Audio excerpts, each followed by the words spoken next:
Okay, let us start our class with paying homage to the Buddha. Namo tassa bhagavato arahato samma sambuddhassa. Namo tassa bhagavato arahato samma sambuddhassa. Namo tassa bhagavato arahato samma sambuddhassa. Good afternoon, everybody. So, based on our discussion in the last class, do you have anything to share?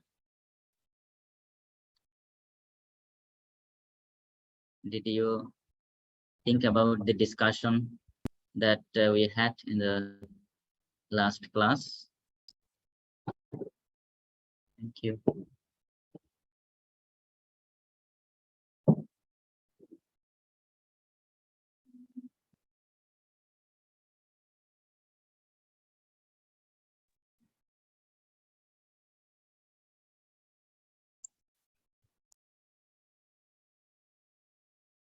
Can anyone tell what are the things that we have been discussing? Do you remember anything?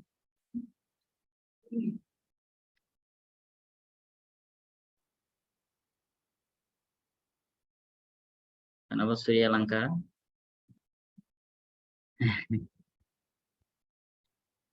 You have nothing to share or you do not remember?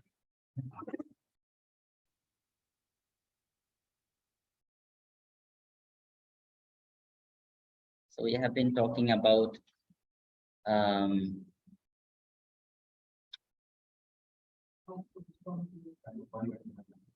yes, but what was the central focus of our discussion? We are trying to understand how the so-called Buddhist literature came to exist, right? It all came from the Buddha and his enlightened disciples. But then we have been discussing about, how the systematization, organization of the teaching, remembrance and transmission of the teaching took place, right? And we have been discussing that in the first council, for example, that after the Buddha's passing away, there was a concern of preserving the teaching. Why? Because there were some monks, some monastic members, who probably did not join the Sangha, for the sake of understanding the Dhamma or practicing the Dhamma, right? Because the kind of remark that they are making after the Buddha's passing away is really, not in line with a sincere follower of the Buddha, right? So the concerned monks, the senior monks like Mahakassapa, Anuruddha, and so on, they decided to have this first council, right? First Sangiti, and recite the teachings of the Buddha together. But we are trying to understand not just how, these senior monks, preserved the teaching, collected or, transmitted the teachings, but the process of transmission as well, because at the moment when we talk about Pali Buddhist literature, as we have been discussing, there is canonical literature, there is post-canonical literature, right? So the post-canonical literature, by the phrase itself, we can understand that this body of literature, developed later than the canonical literature. And that is at least a general understanding. But of course, you would find that the reasoning is that the post-canonical literature normally, represent the commentarial and subcommentarial text.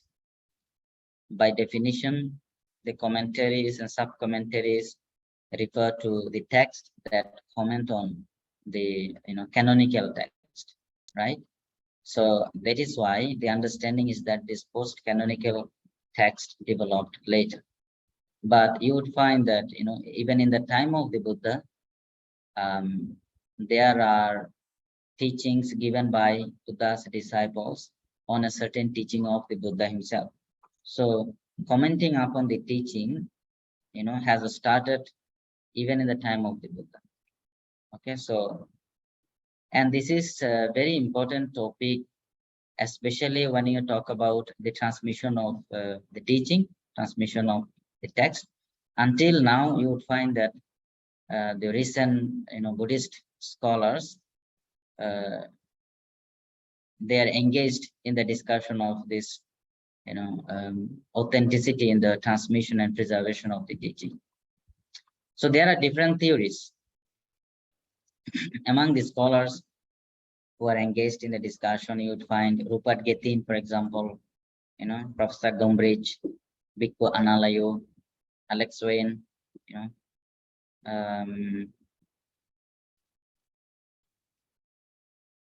I think probably even Stephen Collins, some other scholars. One of them is probably Maria Haim, from America. So all these people are still discussing on this, and of course, Lane's cousin, that is another scholar who passed away already from England. So there are different theories. One of the theories that Professor Gethin, for example, would say that if you really truly, try to understand the structure of the teachings, how they are, presented, how we find them in the text, you would see that in a way, it is not a systematic presentation. I think we have discussed it earlier also, that you have Sutta Pitaka, entire Sutta Pitaka, you have Vinaya Pitaka, Abhidhamma Pitaka developed much later. In the Abhidhamma Pitaka, you may have some kind of organization, but in the Sutta Pitaka, for example, you look at any sutta, what kind of conclusion you can draw, in terms of its structure and presentation. A sutta deals with one or more, different topics, right? And it feels like when you read the complete sutta, it feels like a sutta is a self-contained piece of advice. It is complete in itself, in the sense that it takes up a subject matter of discussion.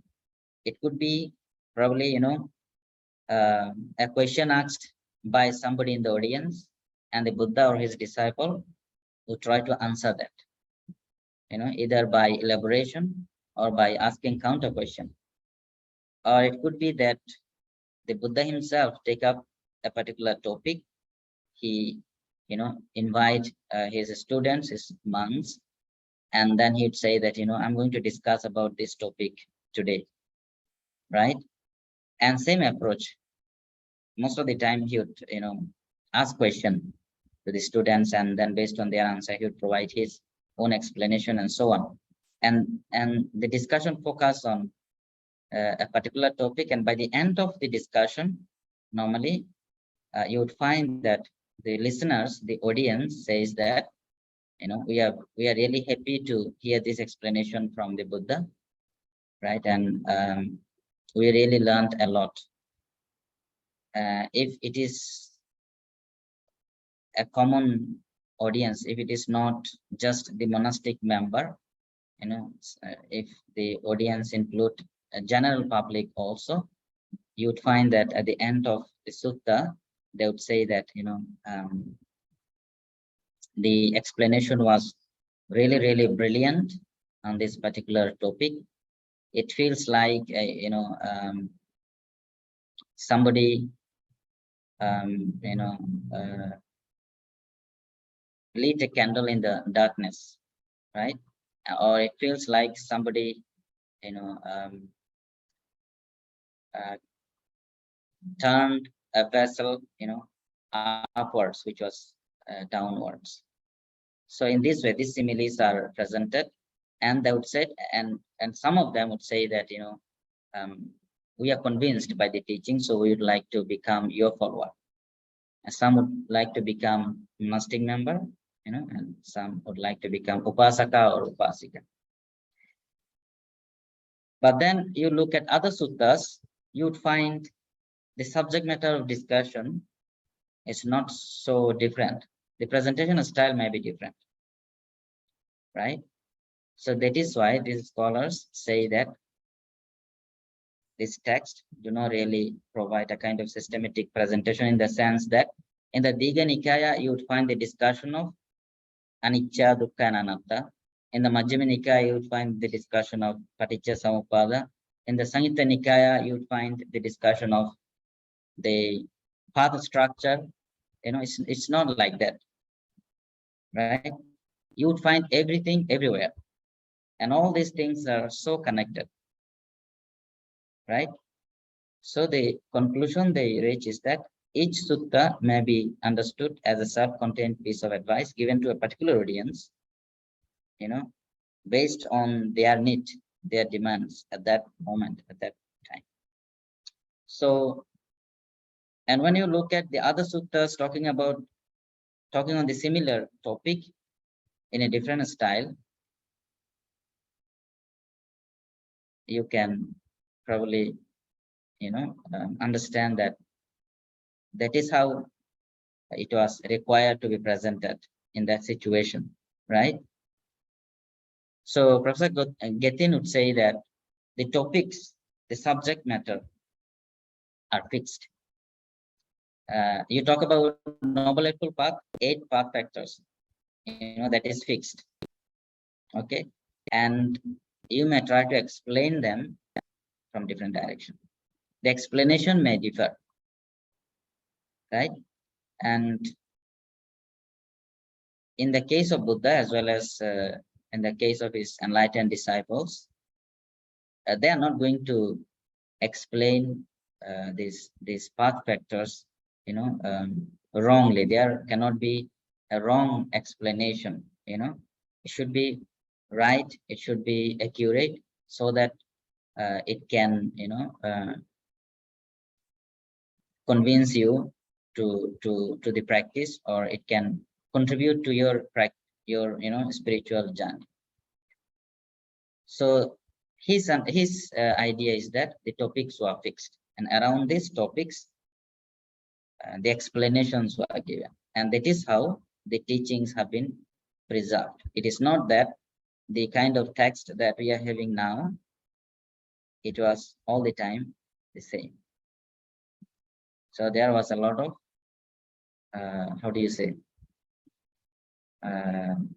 changes, moderation, or improvisation, but the topics remain the same. Okay. And probably I think you can have, some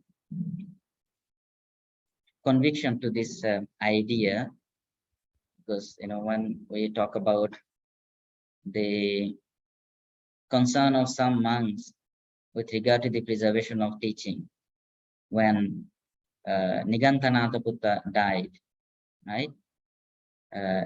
As you can find the discussion in the Pasādika Sutta and Samagama Sutta, right? And also, I think it is called Chunda Sutta or something, because the monk who, reported the event of Nigantanatha's passing away to Ananda was Chunda. Yeah. So, what do you find there?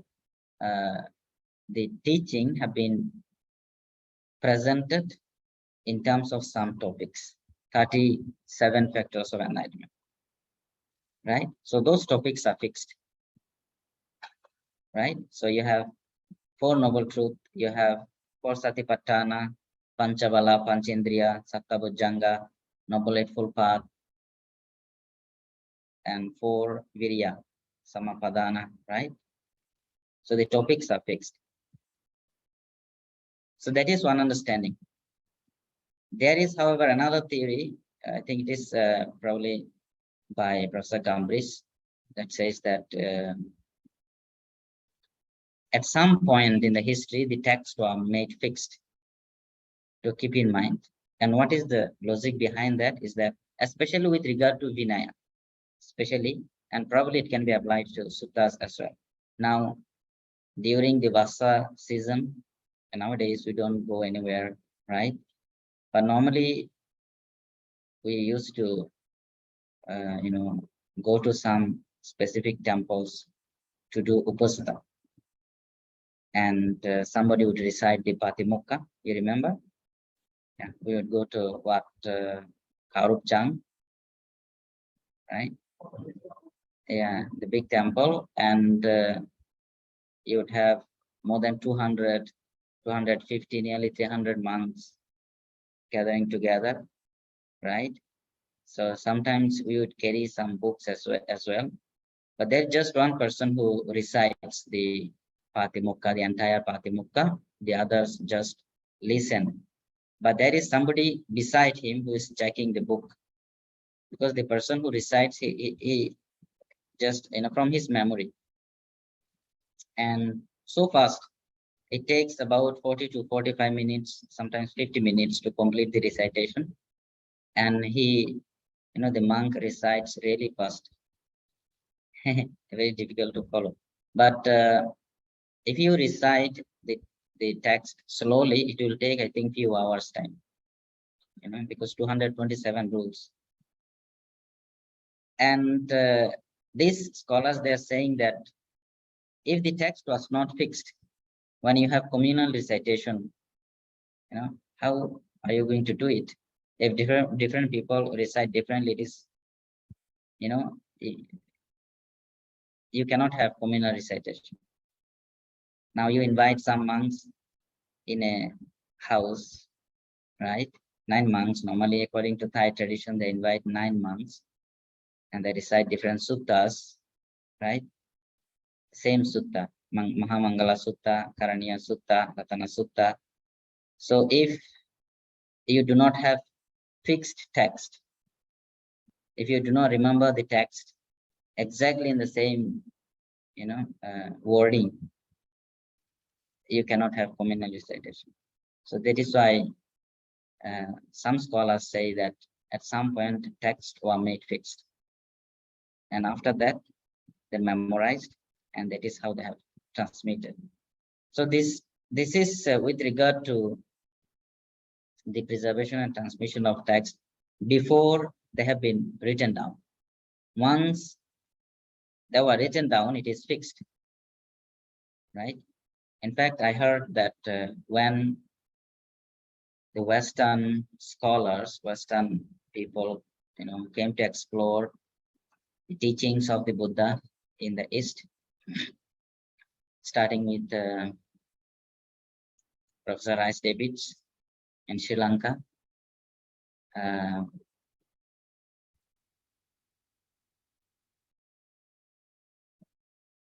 Yeah, so it says that they have seen some monks.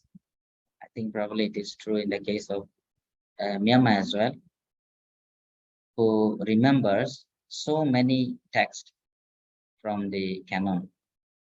Some of the texts, they say that they do not belong to canon. Probably there are some different texts. You do not have written copy of those texts. They are just in the memory of these monks. So what they did was that they have recorded when they asked the monk to recite, and they have recorded, and after that they transcribed, hearing the recording, and then that is how they later on came up with the text and so on. And what was the reason that in the first century in Sri Lanka, the Pali literature, the canonical and commentarial literature have been written down in Aloka Vihara. Do you remember? What was the reason? For the first time, the Pali literature, so-called Pali literature, have been, written down, inscribed on stones.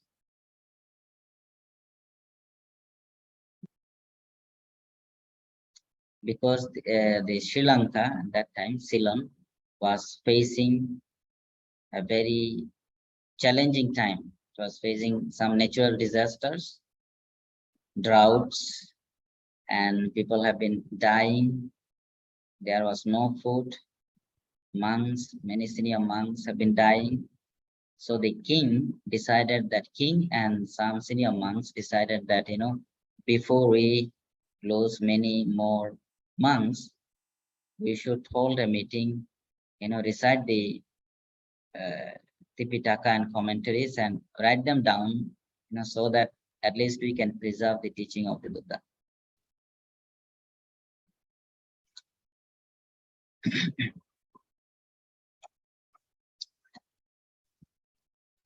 Okay, but do you remember what kind of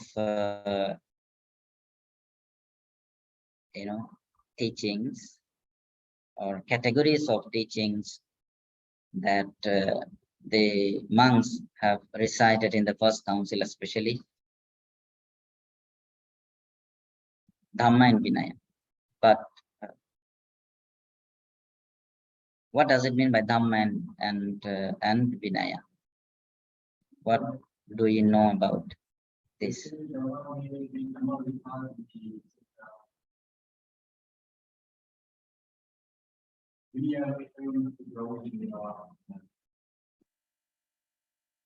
Vinaya?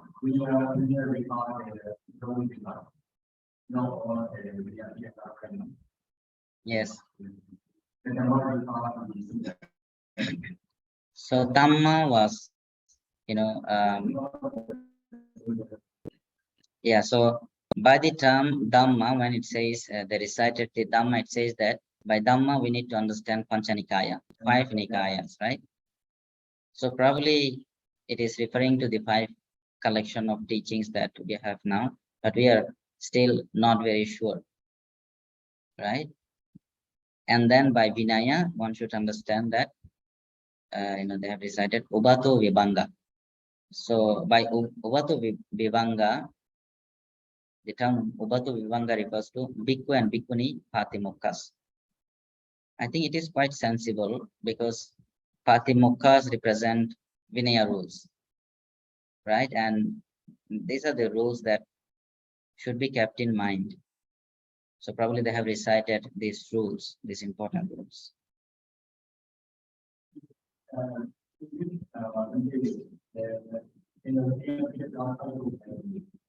Yes.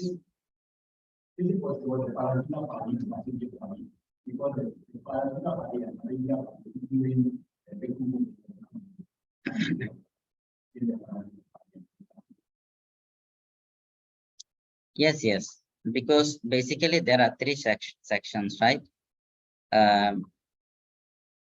Khuddaka and Mahavagga, yes, and Vibhanga and Parivara. Parivara is a separate text.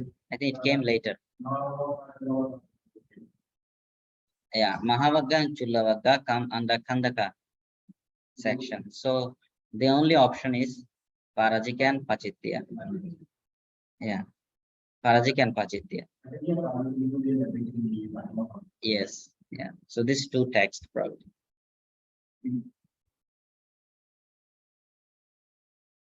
So this is in the first council, right?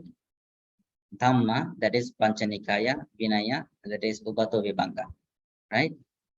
In the time of the Buddha, it is the 37 factors of enlightenment, right? And then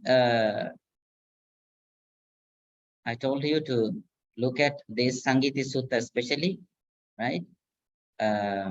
Just to have a look at it, okay? Because the Sangiti Sutta was given by Venerable Sariputta. So I think it took place quite early, because whenever Sariputta and whenever Moggallana, they died before the Buddha. Yeah, they passed away before the Buddha. So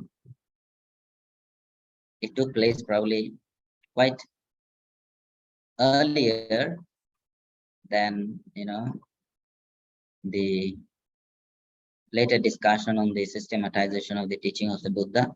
And it is really interesting if you look at the Samyutta Sutta, because if it is given by Sariputta, in many ways it is very, very important.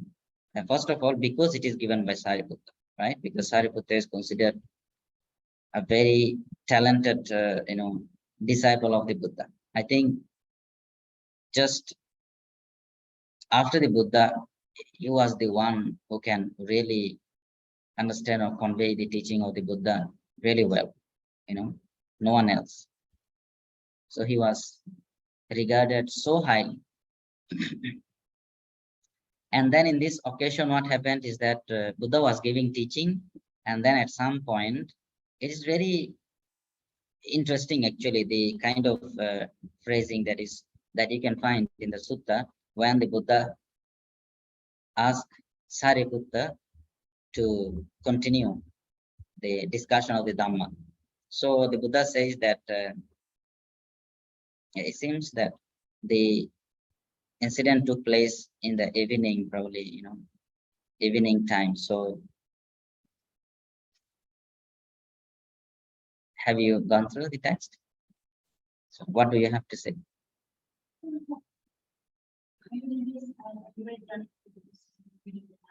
Yeah.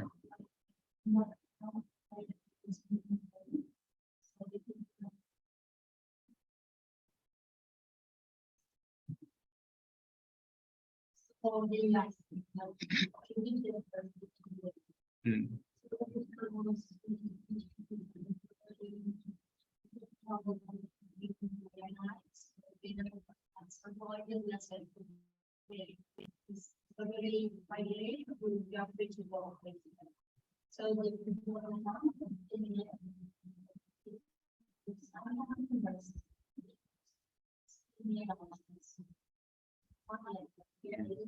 Yes.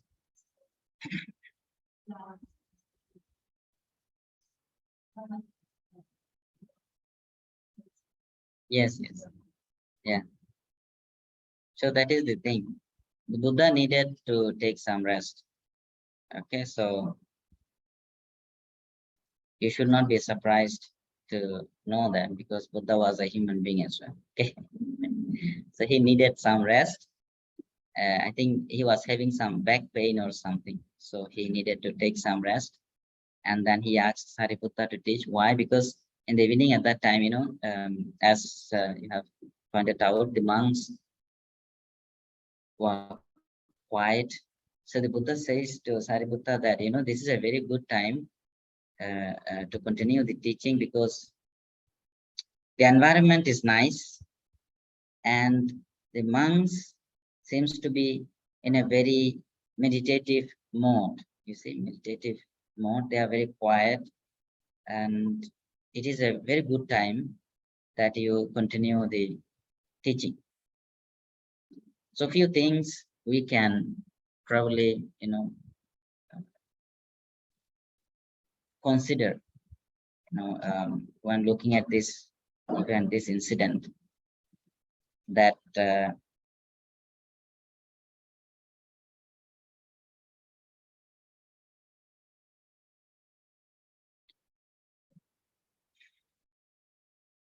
external condition and internal condition both are important.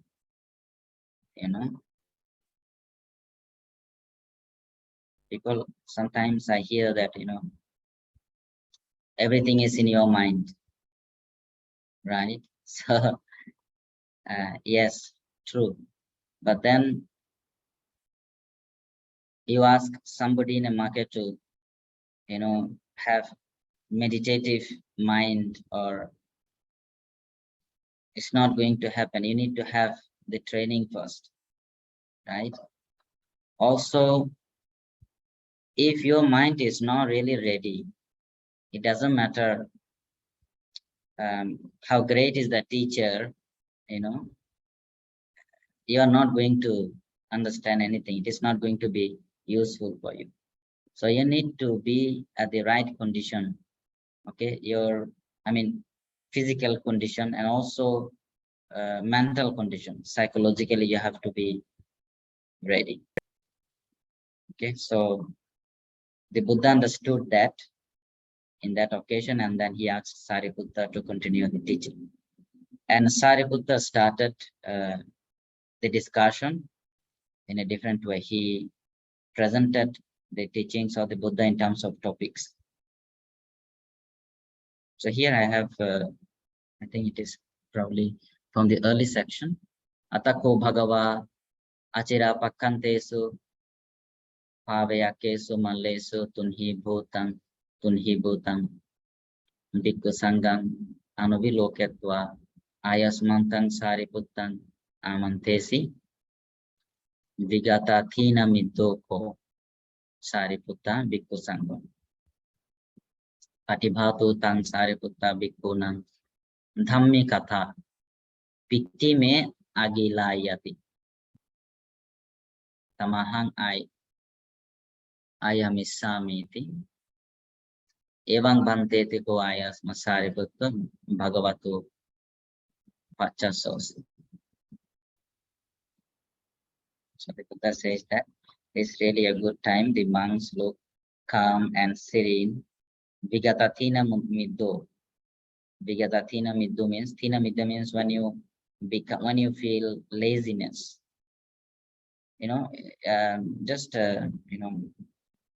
Reflect on this. Sometimes you feel highly active physically and mentally. You want to do something. You do not want to sit down anywhere, right? Or lie down. You want to do something. You are physically very active, but that is not the right condition for you to listen to this kind of teaching. Or if you are lazy, if your mind is, you cannot give attention because you feel drowsy, you do not have that much energy, you want to lie down. So it seems like the Buddha feels that this is the right condition because they are sitting quietly, calm and serene, but they do not have thinamidda. They are not drowsy, right?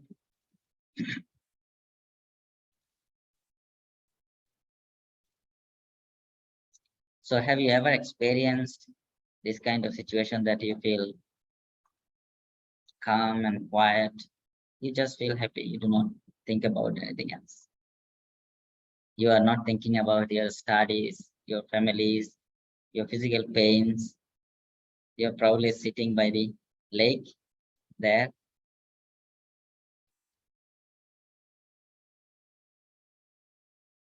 Yeah. But what did Sariputta preach to the monks? Sariputta presented a list of 10 classes of topics, and this is what he presented. I have pointed it out here in terms of ones, twos, threes, right? So there is one thing that should be kept in mind. There are two things that should be kept in mind. In this way, in the numerical order, he presented the teachings. So I have counted and found that there were altogether 1010 topics that Sariputta mentioned. But I would invite you to go through the sutta and count yourself, count the topics yourself and see if it matches my counting.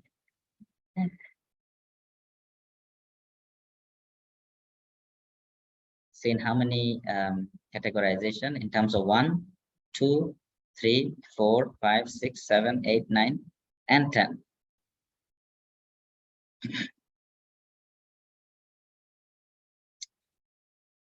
So when going through this sutta, you can also, apart from just counting the topics, what you can do is that you can try to find out if any topic is repeated in different sections.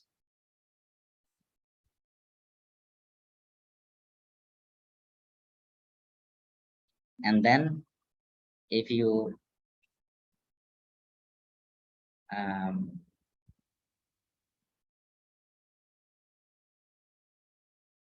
leave out the repetition, exactly how many topics are discussed or presented.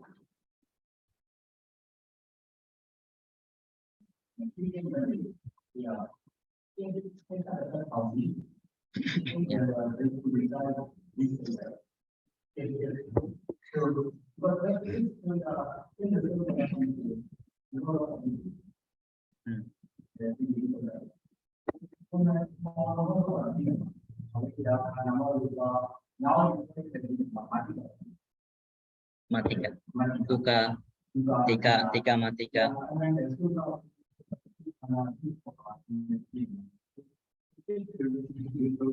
Yeah. So when you talk about Matika, Dukkha, Matika, Tika, Matika, listing of topics. So you can take this sutta as a kind of predecessor. Yeah. So you can say that, yeah, and it is associated with Venerable Sariputta. So you can say that, this is how probably Abhidhammas, have been preserved. And later on, the extensive discussions, explanations, came to exist based on these topics.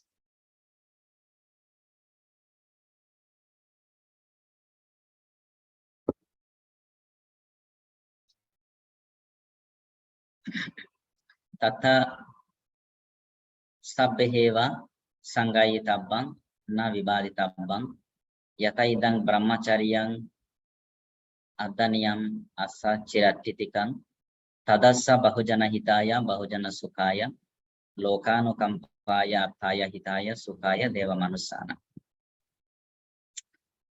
Sabbheva sangayitabang na vibaditabang.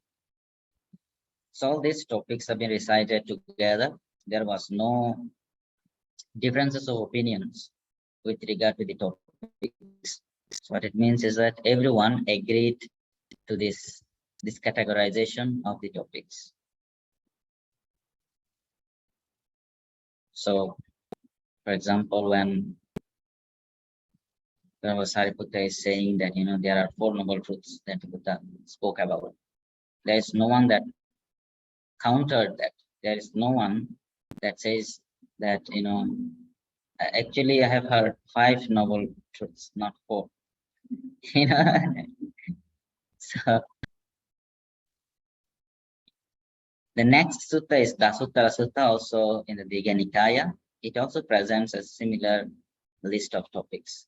You would find listing of topics in this sutta as well.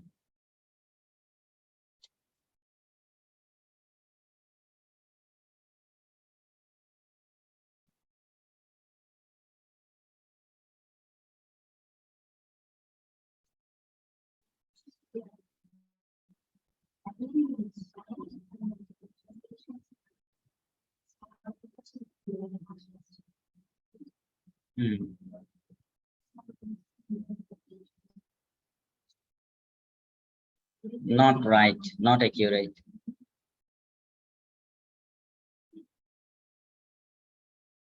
It happens especially with regard to the pioneers, who try to do that. I mean, we probably have to appreciate their effort, but then, when I look at some of the Bengali translation of Pali and Sanskrit text as well, it is not that, they were not great learned person or learned scholars, but, Bengali language is very close to Pali and Sanskrit, but still you'd see that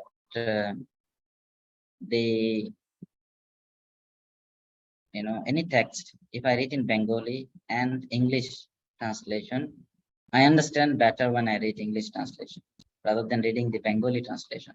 I mean the older ones, because they use so difficult and sometimes, how do you say, a kind of archive type of sentences. It seems like they made up those expressions. And there's not so much a difference between just reading these Bengali translations and Pali and Sanskrit. It is almost like Pali and Sanskrit. So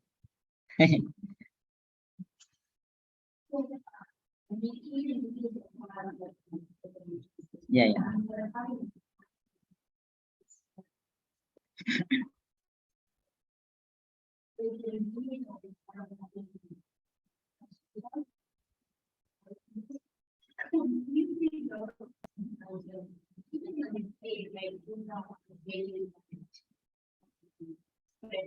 Mm, mm.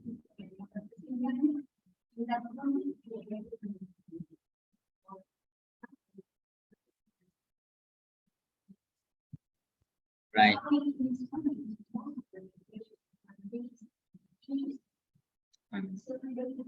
Yes, yes. Yeah, yeah, right. True. True, true.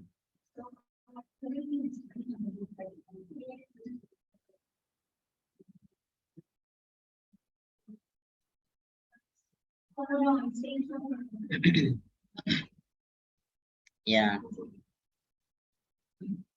yes. So it is always better to check different translations. And if you can consult the text in their original language is even better. You can compare and see. Now it depends on choice of words also.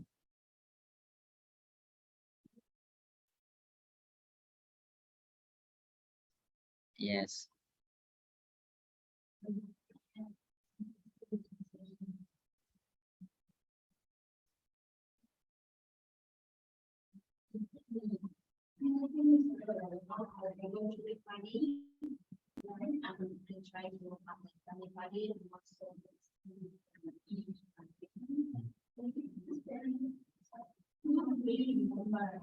And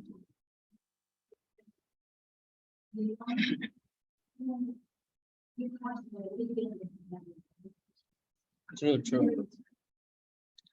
No, actually, in the case of these dedicated scholars, you'd see how much effort they make just by looking at their text. It may be just, a 10, 20 page article or, translation of a few texts. You'd see how much dedication they put. Bhikkhu Bodhi, for example, you see, he has been putting all his life in translation. So, yeah. And his translation, he wants to make the translation that is, widely read and that is understood by everyone, not just by scholars. So that he chose that kind of expression. But then if you read translation of his translation of any sutta, in some cases you find that sometimes some sections probably he avoid. He does not provide translation short. Yeah, and so that is his techniques. He follows a lot of things to make this sutta readable, understandable, so that the message is communicated well. Okay, whereas some other people, even I heard it from Professor Charles Willeman, if you have met him. Anyone? No. Yeah, so during this lockdown, he did not come here. He has been, I think even now, he's the rector of our college. He's from Belgium. So he would say that when he translates, he's very good in translation. Translation of Sanskrit text and Chinese text.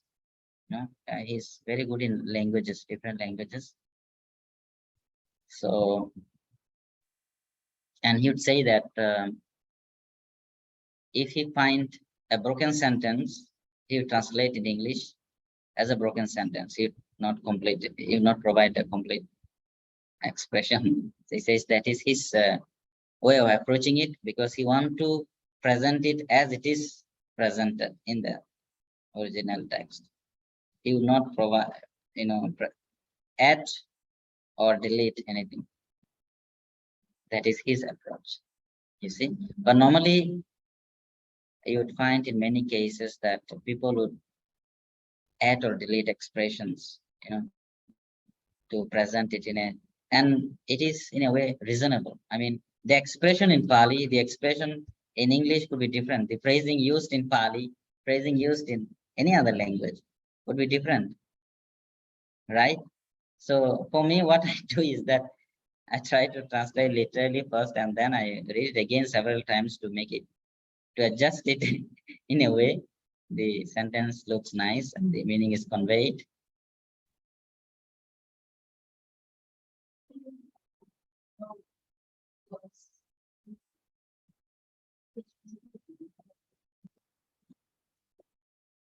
So yeah, in some cases you have to make a choice,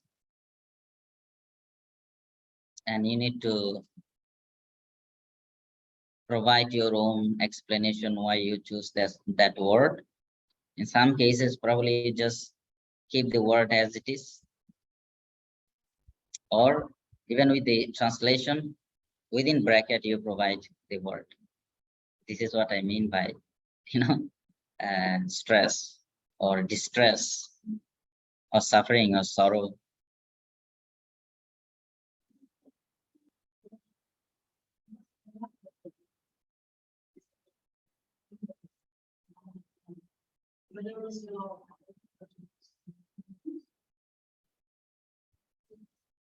Yeah, right. One of the word, I think people translate it differently, is Bodhisattva, for example. How do you translate Bodhisattva?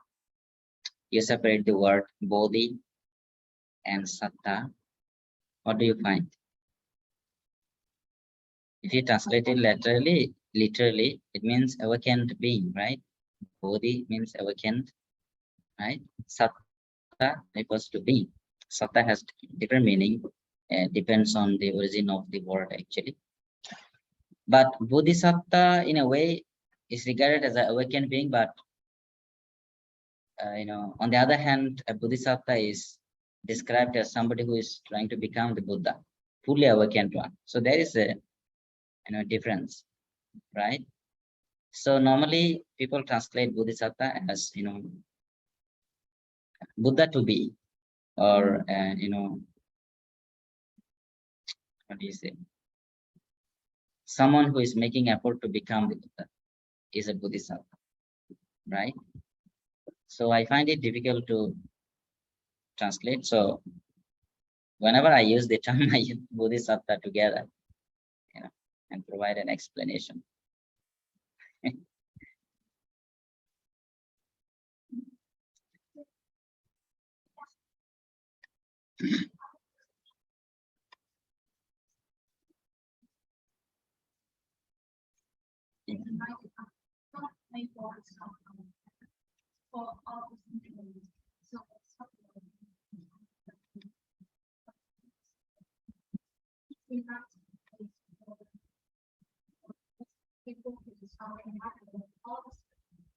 Yes.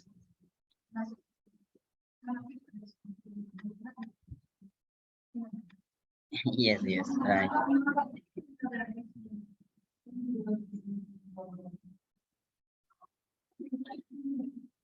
Yes. So that's right. That is the idea, that a Bodhisattva is a person who takes a vow, to help other sentient beings on the path. That is how he comes back in different lifetimes and different form, probably, to guide the sentient beings, and that is how he fulfills his paramitas as well. And then later on he becomes the Buddha. In the Mahayana tradition, the idea is that the Bodhisattvas postpone their attainment of Buddhahood so that they can help more sentient beings.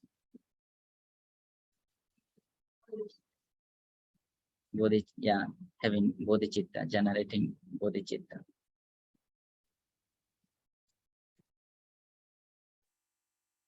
there are different bodhisattvas in Mahayana tradition in different realms. There is Avalokiteshvara, Pusa, right? Avalokiteshvara. And there is Samantapāsādikā, so many of them.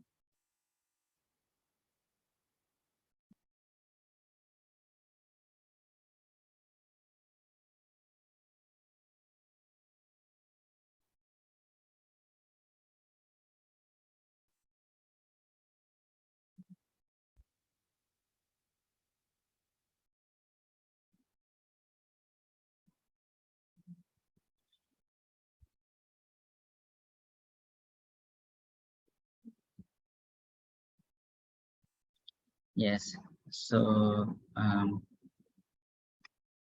wanted to look at this sutta, part of this sutta, to see how things are presented in the Samyutta Sutta.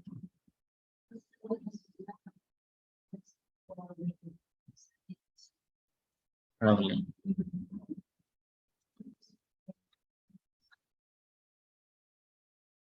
Probably. I did not think about it.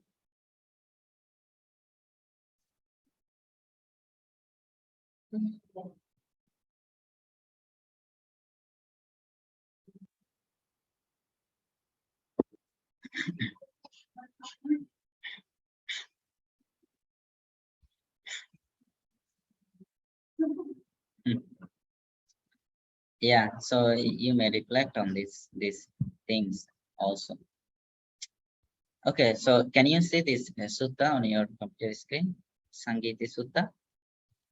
Can you see this sutta? Yeah, right. This is from Sutta Central. You have Pali and English together. Samyutta Sutta.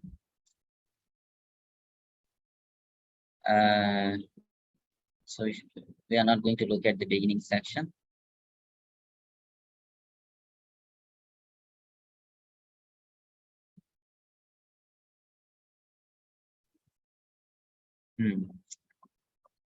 So this is what is mentioned here. You see here.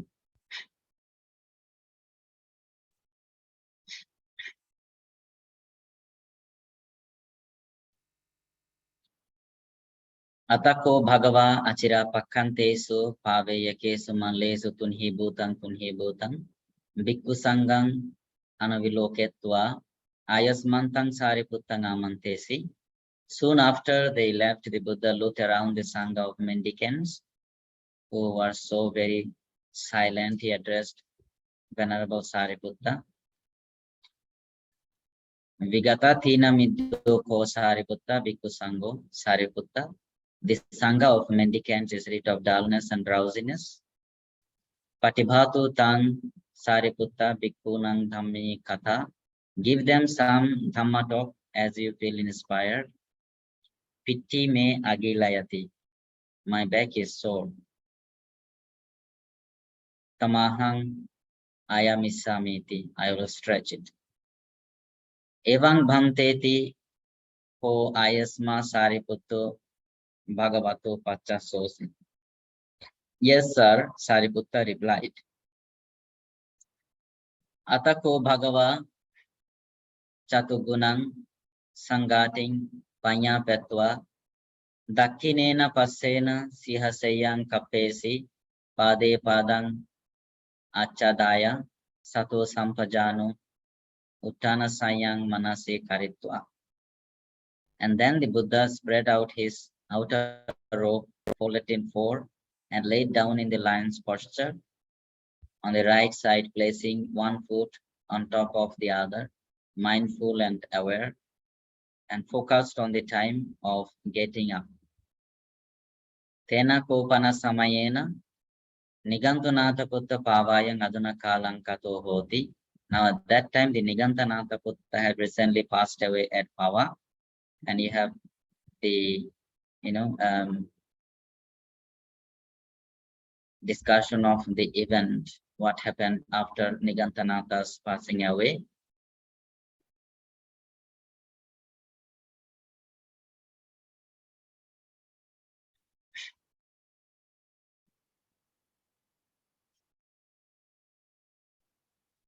Yeah, so then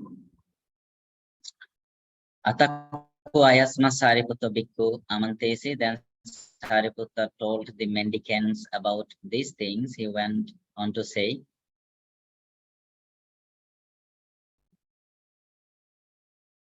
Niganta Nigantu avasanata putta pavayang adunu kalang katu. Niganta has passed away, and what happened? And after that, Evang hietang avaso hoti durakkate dhamma vinaye dupphavedite aniyanike anupasama sangvattanike asamma sangbuddha pavedite. That is what happens, reverence, when a teaching and training is fully explained and fully propounded, not emancipating, not leading to peace, proclaimed by someone who is not a fully awakened Buddha. So regarding this idea of considering the head of the Jaina tradition to be not fully awakened, so I would say that this is probably a view of the Buddhist monastics, probably, because the Jaina group of people may have different opinions, right? So one may reflect on this. One can understand this a kind of a probably Buddhist traditional viewpoint.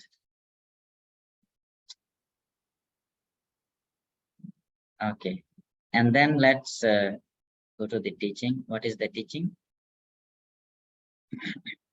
What are the teachings that have been presented, nicely presented by the Buddha and presented nicely, presented by awakened ones, ekaka.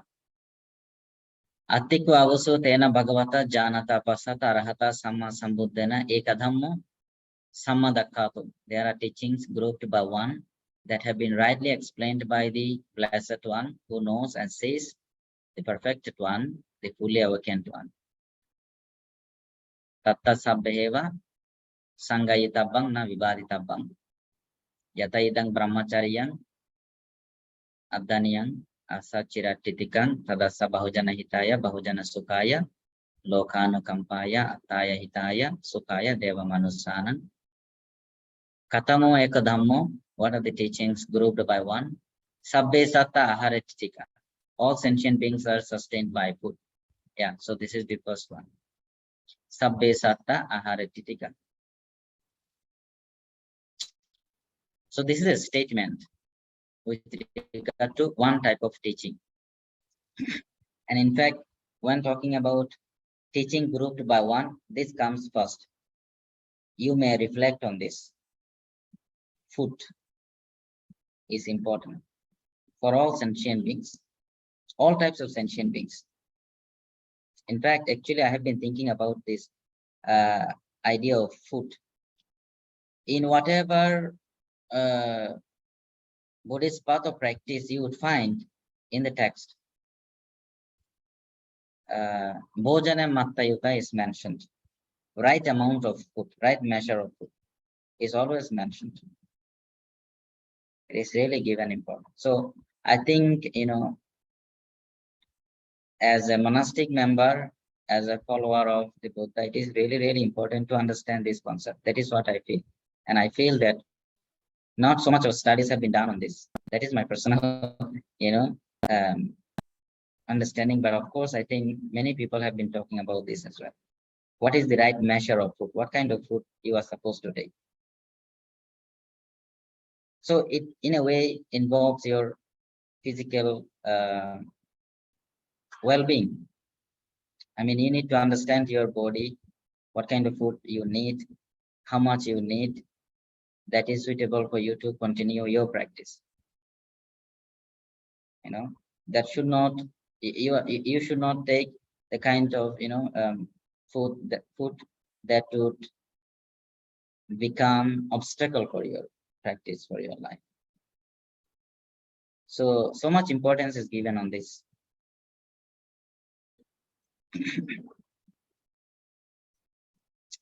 Yes, yes, right. Right. So there are different types of foods. So there is food for mind, food for body, right? So all these things are explained. But here, when it says Sabbe Satta Harititika, all sentient beings, okay, are sustained by food. What does it mean? Is it referring to physical food? I think so.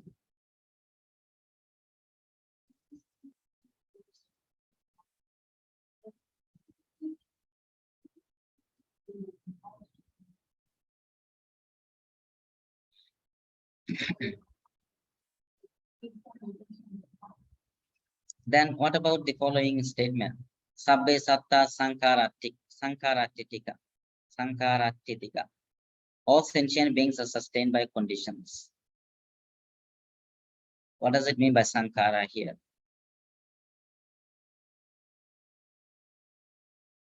Is it referring to your thought process and so on? Your, how do you say?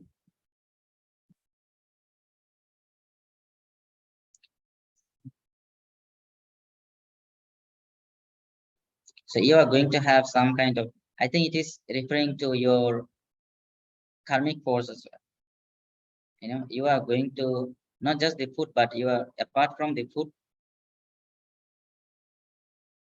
there is something that is there that is making you, making you survive in the samsaric process. And it is present in all sentient beings, more or less. It could be acute in the case of human beings, probably, and not so much with a fly or mosquito or ant. So this is how teachings are presented in terms of one. Look at this section here. Teachings presented in terms of two. Atiko avuso tena bhagavata janata pasatarahata sama sambuddhana due dhamma samadakata, in terms of two. And what are those? Katame due namancha rupamcha, name and form. So it is always coming back to this. Name and form. Physicality and mentality. Mental food and physical food. You see? So, and this is really, really interesting. I mean, sometimes you would find people to say that, as I've been saying, everything is in mind. Control your mind, your thought. Put effort to control or understand your mind. Physicality also equally important. Equally important. So I heard the other day somebody saying that when you know about Swami Vivekananda, right? Have you heard of him? How many of you have heard his name? Swami Vivekananda from India. Okay, and who else? Have you heard his name? No. What about you, Vivekananda? Yeah, you have heard. What about you? Hey, no. Interesting. Swami Vivekananda was a young Indian sage, modern sage.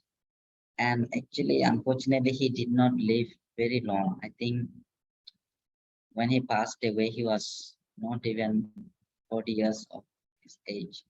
But he was a very influential ascetic, you can say, from Hindu tradition, Vedanta tradition. Very influential because he was a very smart person, but he came from a very poor background. I mean, poor in the sense that economically very poor. And he became popular, especially when he went to America to join this conference. and he gave a talk, and since then he became very famous. So this incident that I was going to, tell you is that somebody, he's saying that when somebody approached this person to talk about his spirituality, yoga, how do you say, spiritual journey, spiritual practice, and he would say that if you are not good at football, you cannot become a good spiritual person also. And that person is explaining that what he means is that you have to be physically fit as well. If you do not know how to take care of your physical body, you are not going to be able to take care of your, mentality, your spirituality, because they are mutually dependent, right? Nama and Rupa. Nama depends on Rupa, Rupa depends on Nama. If you are in pain, can you concentrate on anything? No. In the pain. And two more things, ignorance and craving here. So, and then bhavaditti, vibhavaditti. Ahirika, anuttappa. Hiri, uttappa. So teachings are presented in terms of two. So this is just the style of presentation. The style of presentation. So that is how teaching was presented. You may look at the remaining section yourself later on. Okay, so far, what are the categories of, Dhamma and Vinaya you have seen? 5 Nikayas, Ubbata Vibhanga, 37 factors of enlightenment, and listing of topics, and also the teachings heard and preserved by Purana, of which we do not know anything, right? Yeah. So that is, we are talking about the categorization of teaching in the time of the Buddha and immediately after the Buddha's passing away. Now, in the commentarial literature, you would find teachings have been categorized and presented differently. This presentation is by Acharya Buddhaghosa. Okay, so he'd say that you can understand the teaching as one, the entire teaching of the Buddha as just one. How? Rasavasena. Look at this slide here. Rasavasena ekavidam. It is just one in terms of its taste.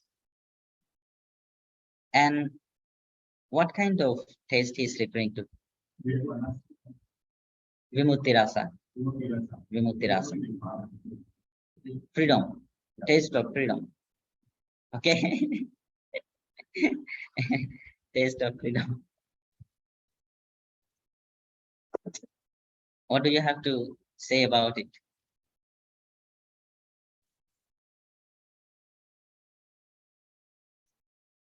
There is an example that is given that you can find in the Buddhist text, is that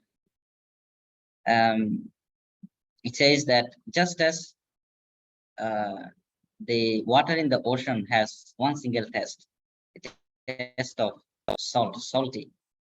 The taste of the water in the ocean, right? I'm not sure if you find the same taste in every ocean. But the taste of this ocean there in Songkla, what beach? Shimla beach, yeah, it's salty. So it says that the taste of the teaching of the Buddha is also one. Once you go through the process, you experience the taste of freedom, vimukti, freedom from samsara. Dhamma Vinaya Vasena Duvidam. In terms of Dhamma and Vinaya, you can understand the teaching as two. Patama Majjhima Pachima Vasena Tividam. In terms of first teaching, beginning teaching and middle teaching and end teaching, concluding teaching, you can take it as threefold. Tatha Pitaka Vasana. In terms of Pitaka, collection of teaching, is also three. Sutta Pitaka, Vinaya Pitaka, and Abhidhamma Pitaka. Three types, threefold. Nikaya Vasana Panchavidam. In terms of Nikaya, fivefold. Anga Vasana Navavidam. In terms of parts, Anga, it can be understood as ninefold, 9 types. Dhammakanda Vasena Chaturasiti Sahassa Vidanti Vedidamba. What does it mean by Chaturasiti Sahassa Vidam? 84,000. In terms of Dhammakanda, yeah, should be understood as 84,000. 84,000. Now here you find different categorization of the teaching, right? And Tipitaka is just one of these different categorization, right? Pitaka Vasena, Tividam, and Nikaya Vasena, Panchavidam. Now we are not sure if this Pancha Nikaya refer to one of the Pitaka, or this include the entire Tipitaka.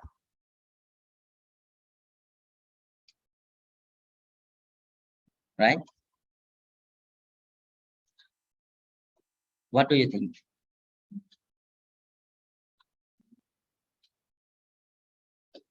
Do you understand what I mean by this?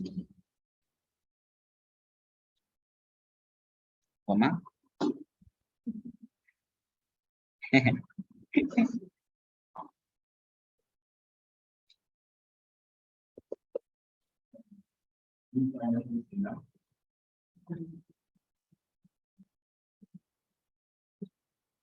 Okay, let me put it in a different way. Let's take the first categorization first. Rasavasena Akavidam. In terms of test, it is one type. Now, does it include Sutta Pitaka, Vinaya Pitaka, Abhidhamma Pitaka, all of this in this categorization or not? What do you think? And how? Yeah, that's what I was saying.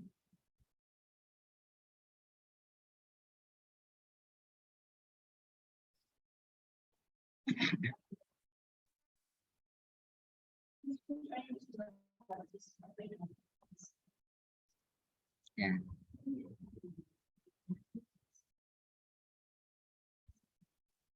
Yeah.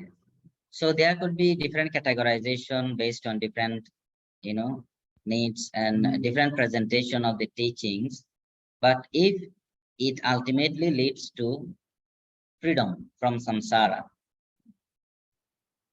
it is referring to the same teaching, same Dhamma, right? Same Vinaya. So all these things are just external categorization and so on, right? The same thing applies to Dhamma Vinaya Vasena Duvida. The same thing can be applied to Patama Majjhima Pachima Vasena Dividam. Tata Pitaka Vasena, Nikaya Vasena Panchavidam. Now I'm talking about Tipitaka and Pancha Nikaya here.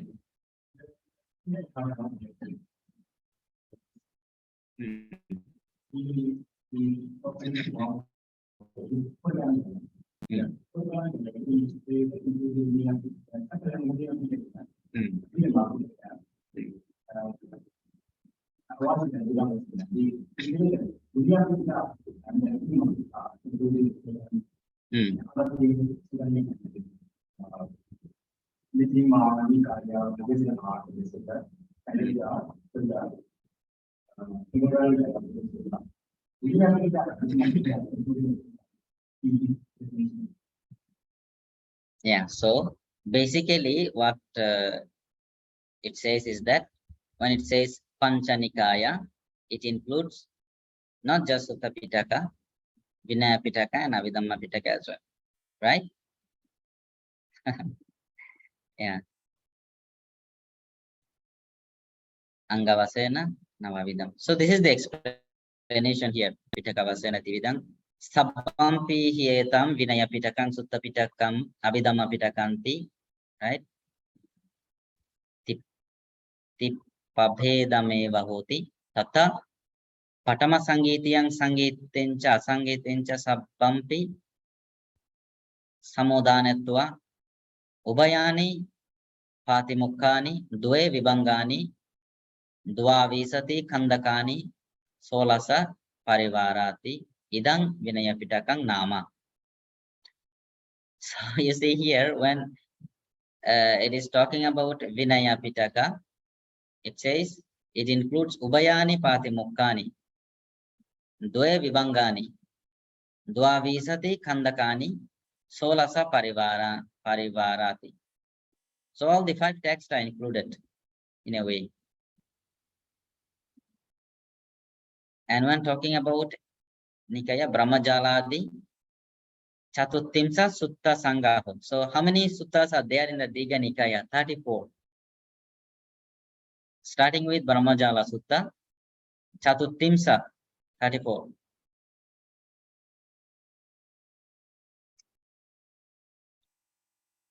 Mula Pariyaya Suttadi, Diyadda Sata Dve Sutta Sanghaho Majjhima Nikaya. Starting with Mula Pariyaya Sutta, how many suttas here? Diyadda means, Diyadda Sata means 2. Diyadda Sata Dve Sutta. 200 or 100?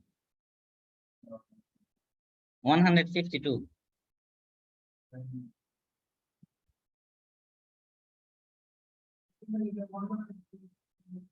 So you have Sata,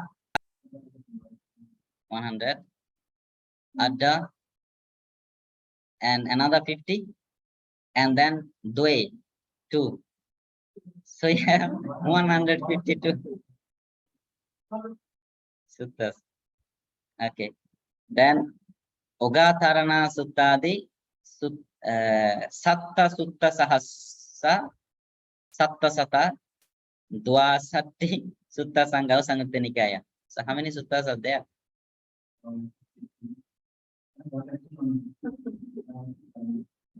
Okay, first count this. Satta Sutta Sahasa. So you have 7,000 here. What? Why cannot join? Why? Everyone is joining, right? Why? I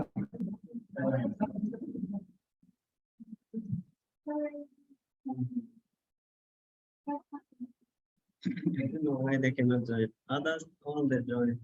Yeah. They cannot join means, do they know that we have class today? Because I sent email to everybody, so they're supposed to know if they check their email. So they are in the wrong link now.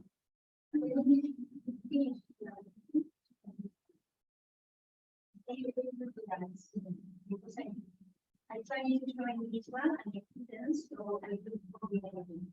So I'm gonna have to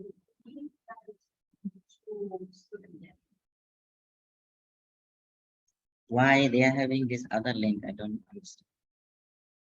They're supposed to have this link, right, for this class?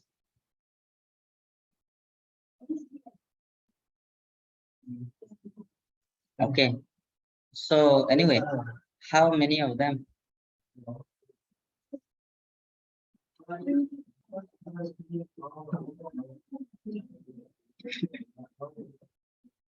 So somebody need to make it clear.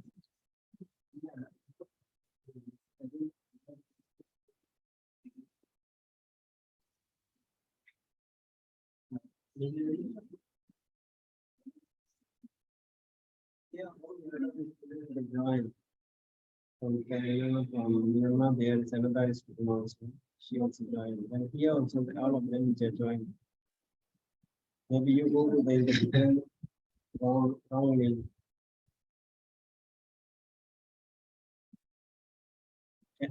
Can you check again? Okay.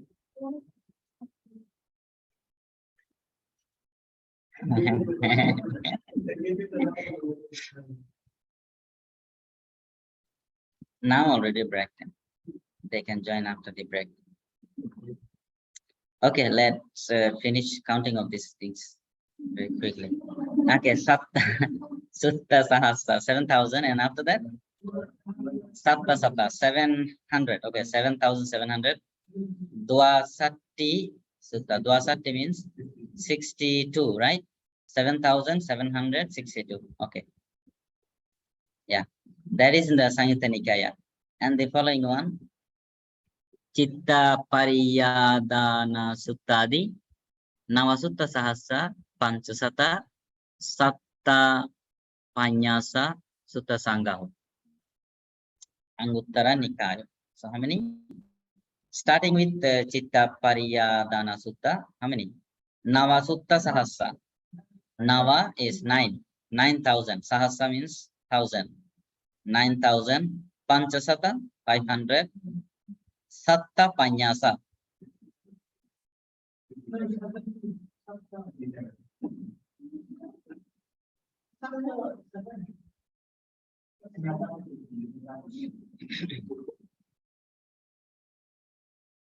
Is it 57 or 75?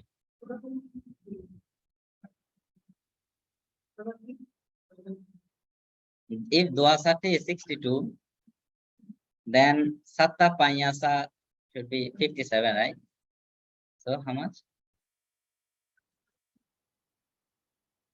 In Anguttara Nikaya. Okay. After that, Khuddaka Pata Dhammapada Udana iti Uttaka Sutta Nipata Vimanavattu Petavattu Theragatha Theragatha Jataka Nidesa Patisambhida Apadana Buddha Vamsa Charya Pitaka Vasana Pannarasa Pavedaku Khuddaka Nikaya. How many texts? 15 texts, right? So all these are text. Khuddaka Pata is a text. Dhammapada until Charya Pitaka. Idang Sutta Pitakang Nama. So this is Sutta Pitaka. And then what about Abhidhamma Pitaka? Dhamma Sangha, Dhamma Sanghaho, Vibhango Dhatu Kata, Ugalapayati Katavatu Yamaka Patana.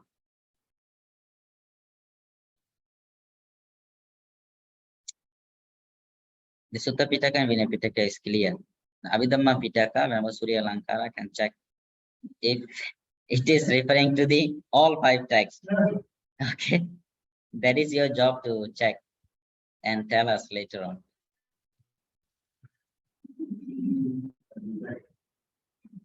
You may refer to this text for all this explanation. This text, you can see on the screen. This is a translation of the Nidana section from the Samantapāsādikā.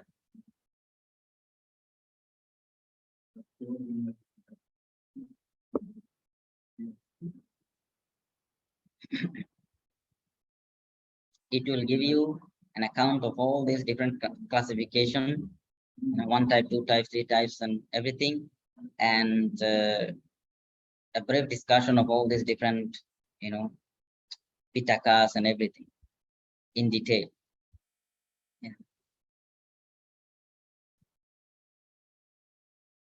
Okay, so we have a break now, and after that we'll talk about this 9-fold division. Yeah.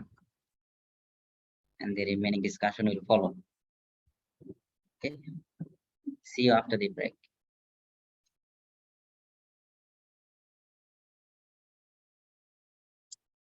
Okay, let us continue with the class.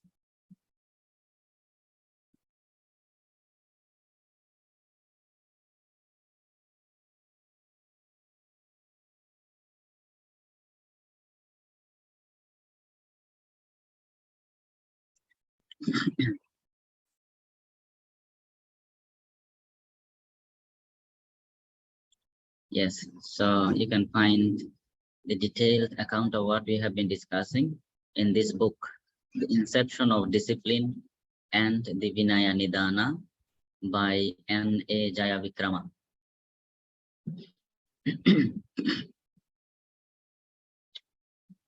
Okay, let's talk about the ninefold classification of the teaching. So these are the 9 categories.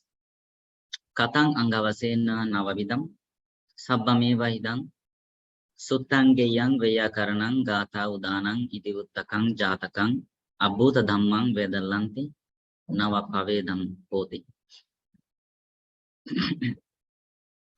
Can you find the 9 categories mentioned here?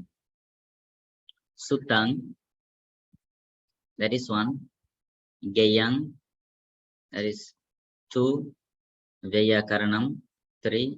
Gatha, 4. Udanam, 5. Itibuttakam, 6. Jatakam, 7. Abhuta Dhammam, 8. Vedalla, 9. So this is said to be one of the early categorization of the teaching. Okay.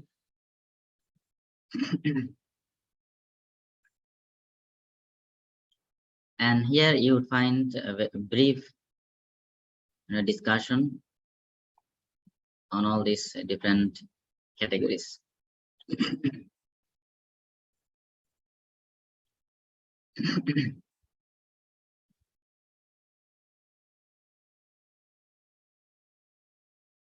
So what it says here is that the twofold Vibhanga, the Nirdesa, the Khandaka, the Parivara, Mangala, Ratana, Nalaka, and Tuataka Suttas of the Sutta Nipata, and other sayings of the Buddha, of the Tathagata, bearing the name Sutta, should be known as Sutta.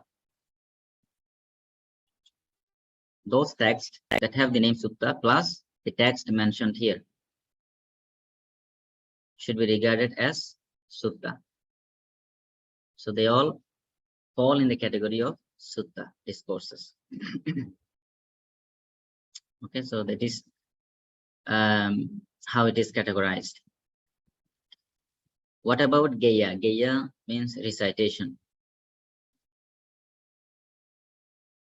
Gayati, Giti, Sangiti is from that word, Gaya. All the suttas containing stanzas should be known as Gaya, particularly the entire Theragatha Vagga in the Samyutta Nikaya. So among the different Vaggas in the Samyutta Nikaya, it says that Theragatha Vagga is regarded as one of the earliest Vagga, representative of earliest teaching.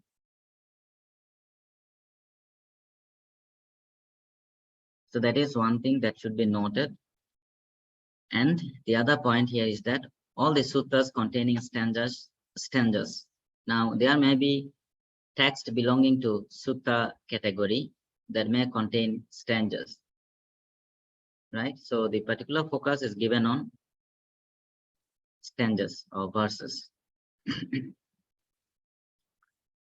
Next, the whole of the Abhidhamma Pitaka, suttas which contain no stanzas and any other sayings from the word of the Buddha not included in the other 8 angas should be known as the Vyakarana, expositions. So Vyakarana means expositions. All kinds of expository teachings, explanations. Now you would find that the categorization here is not in terms of, this is sutta and this represent Vinaya disciplinary rules, or this is higher teaching and so on, right? The classification here is of different type.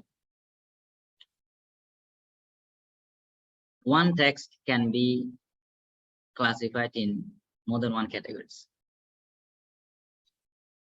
depending on their subject matter and also nature of presentation.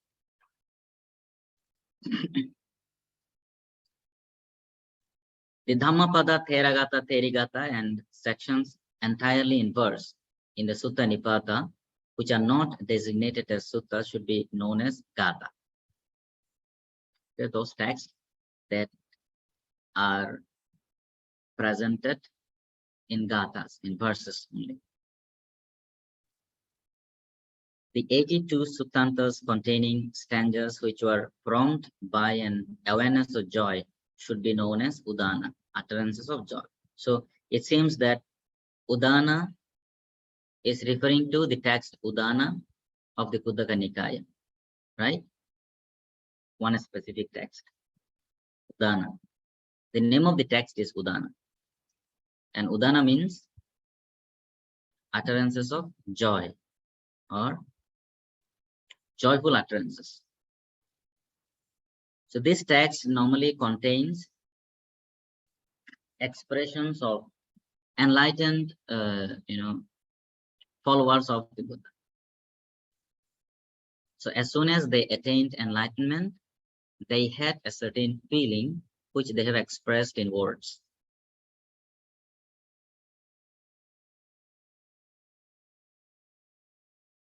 The 112 suttantas which have been handed down prefixed with this statement, for this has been said by the exalted one, should be known as Tipitaka. So Tipitaka is another text belonging to Khuddaka Nikaya.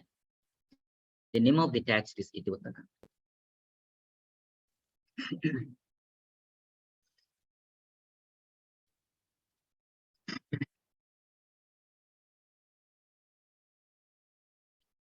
Jataka represent the 550 birth stories of the Buddha.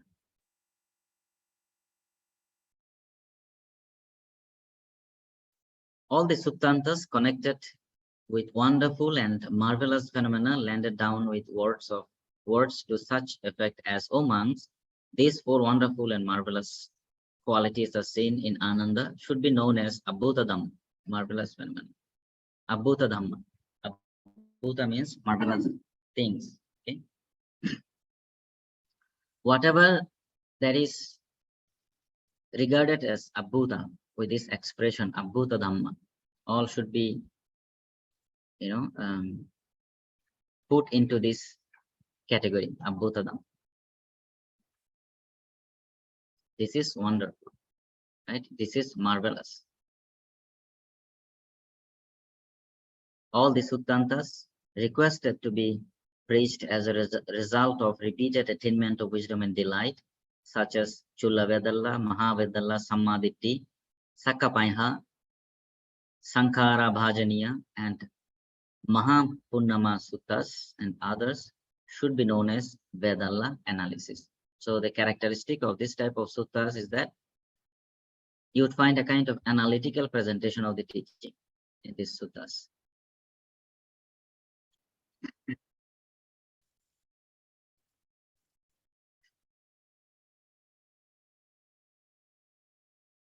What kind of analytical presentation?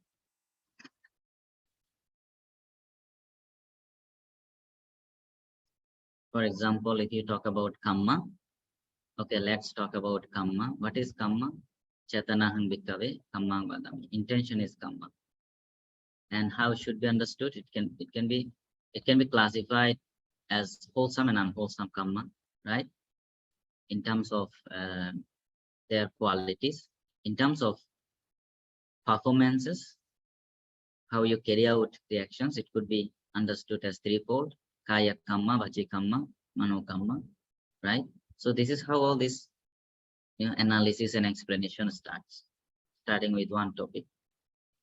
For example, if we talk about Sammaditthi, Sammaditthi is one of the 8 perfectors. And how it should be understood? What does it mean by Sammaditthi? Right view. Right view of what? Regarding what? Then you'd say that right view here refers to an understanding of 4 noble truths, a proper understanding of 4 noble truths, or a proper understanding of Kamma and Vipaka, right? And then you have further explanation with regard to 4 noble truths, Kamma and Vipaka, and so on.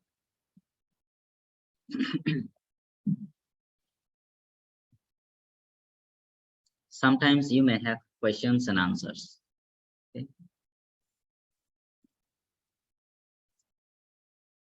It says that normally, especially the senior disciples of the Buddha, whenever they had time, they would engage in Dhamma discussions. So somebody would take the position of a, questionnaire. Somebody would ask question and somebody would provide answers. And oftentimes it would take place in front of the newly ordained monks, so that they can listen to the discussion taking place between the great Theras, and they can have their own understanding of the teaching. And yeah, some of the discourses you would find that that represent this type of discussion. One of the discourses is Rathavinita Sutta. Well, of course, Rathavinita Sutta took place in a different situation where there was no other monks, only the two great Theras. One is Sariputta, one is Punna. One is asking question and the other is answering.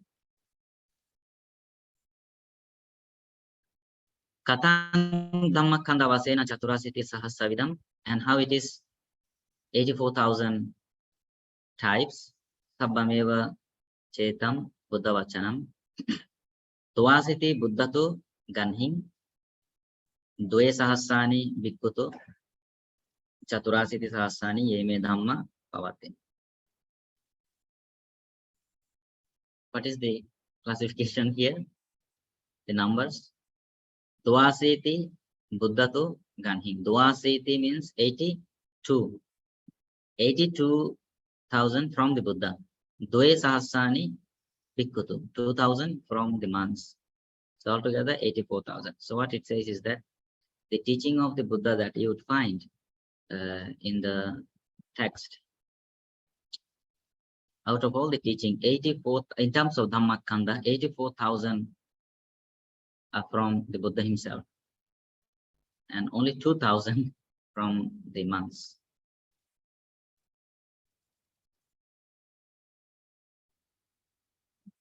It could be. So in terms of Dhammakanda, so we need to understand what is Dhammakanda. Probably, I don't know, unit of Dhamma,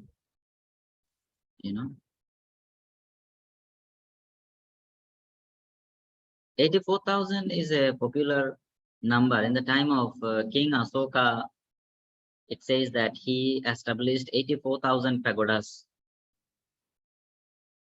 throughout the country, and he wanted to,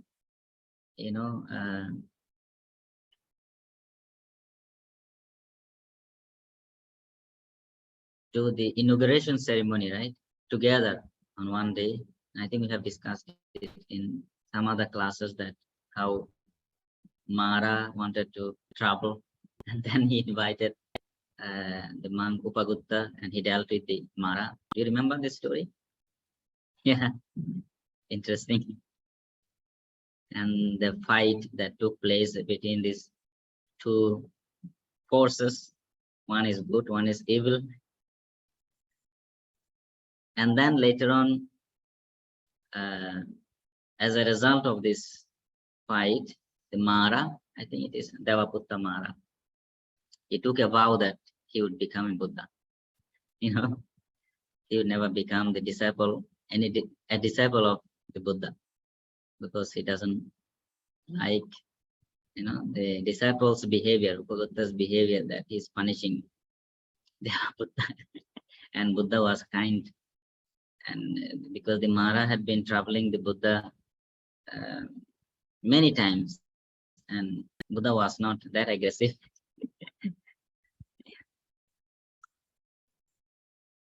Okay, a little bit on the Bhanaka tradition.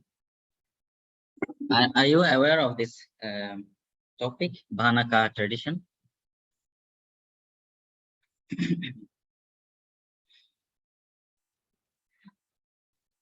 Yes.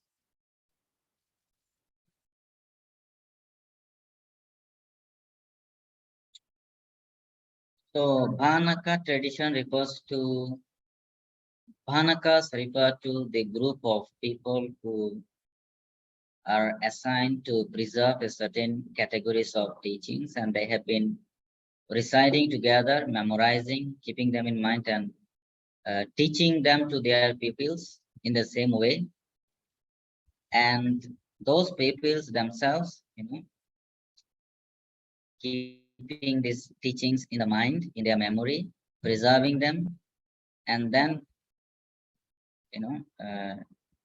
they are also in turn teaching to their pupils, and that is how the teachings have been preserved, and this entire process is called Bhanaka tradition until the writing down of the text.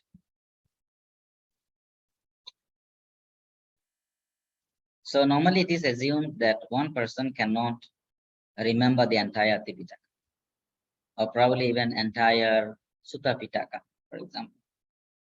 So there are occasions that you would find being discussed in the text that says that a certain group of monks have been, given the responsibility of preserving the suttas of Digha Nikaya. So they are called Digha Bhanaka. So their duty is to remember all the texts belong to Digha Nikaya. They are expert in the Digha Nikaya. They will remember and they will teach to their students. But it does not mean that they do not study texts belong to other Nikayas or other Pitakas, because it's like you have a monastery or college like this. Somebody is expert in Majjhima, teaching. Somebody is expert in Pali teaching. Somebody is expert in grammar, So, and and among the students also they have a particular focus. If you are a student of a grammarian, Sanskrit grammarian, naturally you are good in Sanskrit grammar, but you are also free to join other classes, and you are going to have knowledge on other topics as well. And by any chance, if you develop your curiosity to be expert in some other field, you can do so.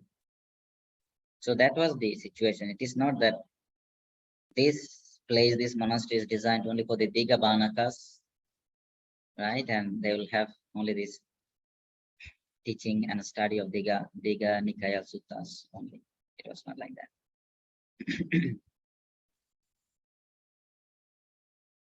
Okay, let's look at this passage and see what it means. Ete neva upayena asiti bhanavara parimanam khandakam panchavisati bhanavara parimanam parivarancha sangaham aropetva idang Vinaya Pitakang namati tapingsu. Panchavisati bhanavara. Now here, these teachings are presented in terms of bhanavara. What is the meaning of bhanavara?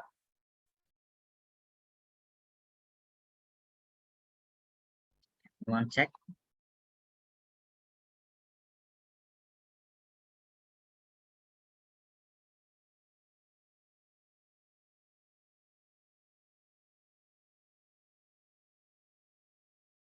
What is it?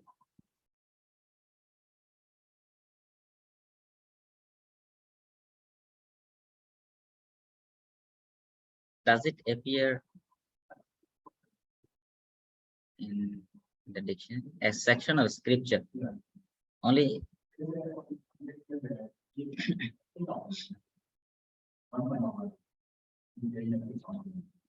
how much?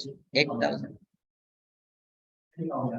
letters. Oh, I see. So that is how it is counted. One Bhanavara containing 8,000 letters. So altogether, the entire teaching is counted as Asiti Bhanavara, right? 80 Bhanavara, out of which Panchavisati means 25. Bhanavara represent Vinaya Pitaka, out of 80. Vinaya Pitaka Vasenapi Bhutanaye Neva Maha Patavikam O Ahose. Tang Ayasmantang Upaling Padicha Pesang Abusimang Tuyhang Nisitake Vache Hiti. So Upali, as we all know, was responsible for preserving this Vinaya Pitaka, 25 Bhanavara. So he's the one who taught his disciples this Vinaya teachings, and then his disciples taught to their disciples, and it is how we have this Vinaya Pitaka. Evam Brahmajalam Sangayitva Tato Parang Samaya palang panavaso ananda, katavasitantya adina, nayena, puccha visajjana anukammena, sadding brahmajalena sabbepi terassa, suttante sangayitva, ayang silakkhanda vaggunamati kittetva thapesum. Silakkhanda Vagga is the first section of the Digha Nikaya that contains Terassa Suttante. 13 suttas, right? Tadanantarang Mahavaggang, Tadanantarang Patika Vagga. So the remaining two Vaggas are Mahavagga and Patika Vagga. Evam Tivagga Sangahan Chatuttimsa Sutta Patimanditang Chatusatti Bhanavara Parimanang Tanting Sangayitva Ayang Digha Nikayo Namati Vatva Ayas Mantang Anandang Patichapesum.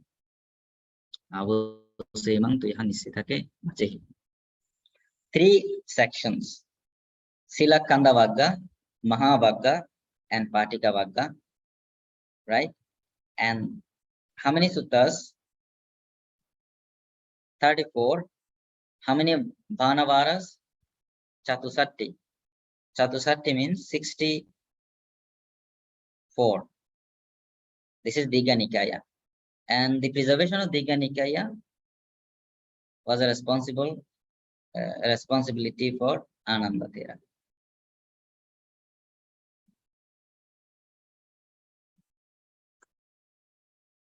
Tatu Anantarang Asiti Bhanavara Parimanang Majjhima Nikayang Sangayitva Dhammasanapati Sariputta Terasa Nisitake Parichapesum Imang Tumhe Pariharatanti. Yeah. So Majjhima Nikaya suttas have been preserved by the students of Dhammasanapati Sariputta Thera. The disciples of Venerable Sariputta, responsible for preserving the suttas of the Majjhima Nikaya. Next we see Tatu Anantarang Satabhanavara Parimanang Samyutta Nikayang Sangayitva Mahakassapaterang Patichapesum. Samyutta Nikaya. Now if we look at the contents and size of the suttas, in the Samyutta Nikaya the suttas are small size. It directly discusses the teaching. It does not provide you stories. It provides you some similes, right? You have similes and metaphors, but not the stories. You do not have lengthy discussion like in the Digha Nikaya. In the Digha Nikaya, you have people coming to meet the Buddha. They are paying homage to the Buddha, and they sit at one side and they start a conversation, right? In the Digha Nikaya, normally you have discussions on, you have discussion on the path structure of the practice as well, but you have discussions on caste system of the time, how different people, especially people from Brahmin community, come to meet the Buddha with the idea that they want to, convince the Buddha that Brahmin caste is the superior caste and so on. But what really happens is that after hearing the Buddha's teaching, they, become convinced to the Buddha's teaching, and they become the students of the Buddha. And to different people, the Buddha provides different explanation. You have discussion on how to rule a country, in the Kuttadanta Sutta, Cakkavatti Sihanada Sutta. You have discussions on lay discipline in the Sigalovada Sutta. You have discussion on the origin of the world in the Aggaya Sutta, right? So all these kind of, lengthy conversations you would find focusing on different aspects. In the Majjhima Nikaya, more focus is on the teaching. And mostly in the Majjhima Nikaya, Samyutta Nikaya, Anguttara Nikaya, the teachings are directed to the monastic members, to the followers, directly. Yes, so Mahakassapa Thera and his students have been preserving Samyutta Nikaya. Ananda Thera was responsible for Digha Nikaya. And some people tend to say that this differentiation is a representative of their character as well. Mahakassapa was, very much focused on his practice only and nothing else. Whereas Ananda has to deal with a lot of different things. He has to deal with people, he has to deal with, different events. So he was kind of, selected for preserving this story kind of, things that contains teachings, of course. And there was some, how do you say, encounter between Mahakassapa Thera and Ananda, where Mahakassapa Thera always tell Ananda that, why don't you just focus on your practice? Why are you busy with all this? But that was his duty, probably. That was something that he has been doing well, and he was helping the Buddha. So he attained arahanthood or awakening only after the Buddha's passing away, right? Even though he was very close to the Buddha, you see, he has been helping the Buddha. Then what about Anguttara Nikaya, Anuruddha Thera and his students?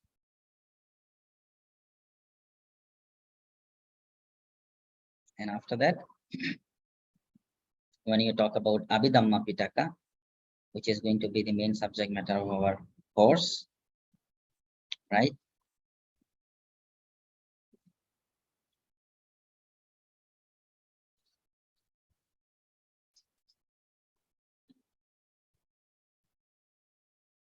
Dhamma tato anantarang Dhamma Sangha Vibhanga Dhatu Kata Puggala Payatti Katavattu Yamaka Pattanang Abhidhammoti Uchati Evang Sangvannikang Sukuma Yana Gocharang Tanting Sangayitwa Idang Abhidhamma Pitakang Namati Bhattva Pancha Arahata Satani Sajjayamakam Buddhanayeneva Patavikampo Ahositi.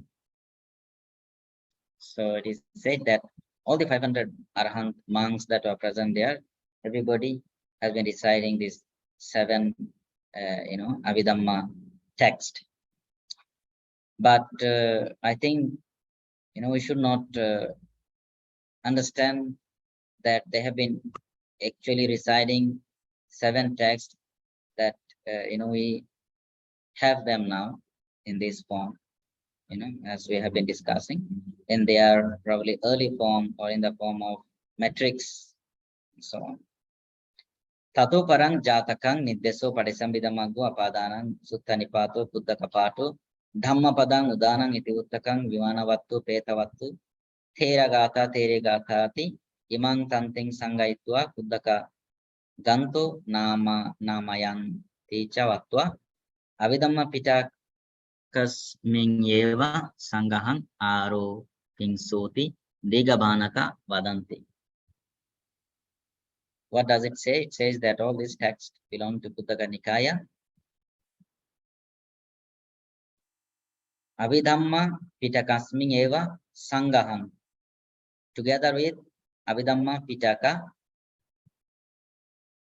they have been, given to Digha to preserve. But some texts like Charya Pitaka Buddha Vamsa from the Khuddaka Nikaya were assigned to Majjhima Bhanakas. Yeah. So as it is clear, the Digha Bhanakas put Khuddaka Gantas into the Abhidhamma Pitaka. The Abhidhamma Bhanakas put them into Sutta Pitaka. Khuddaka is missing from the list. Professor Norman says the Digha Nikayas closed their list of Khuddaka Nikaya before these texts were added to it, while the Majjhima Nikayas closed their list before the Khuddaka was reckoned as being canonical. So there are differences of opinions with regard to the list of texts belonging to Khuddaka Nikaya, especially. It was not conclusive from the beginning. Okay. So what this discussion primarily suggests is that, first of all, from the early times, probably during the time of the Buddha or immediately after that, there was a concern of preserving the teaching among the Sangha, and it is very clear. And it is also very clear that from the early time, the Sangha thought that it is not going to be possible for just a few monks, or a group of monks to remember all the teachings.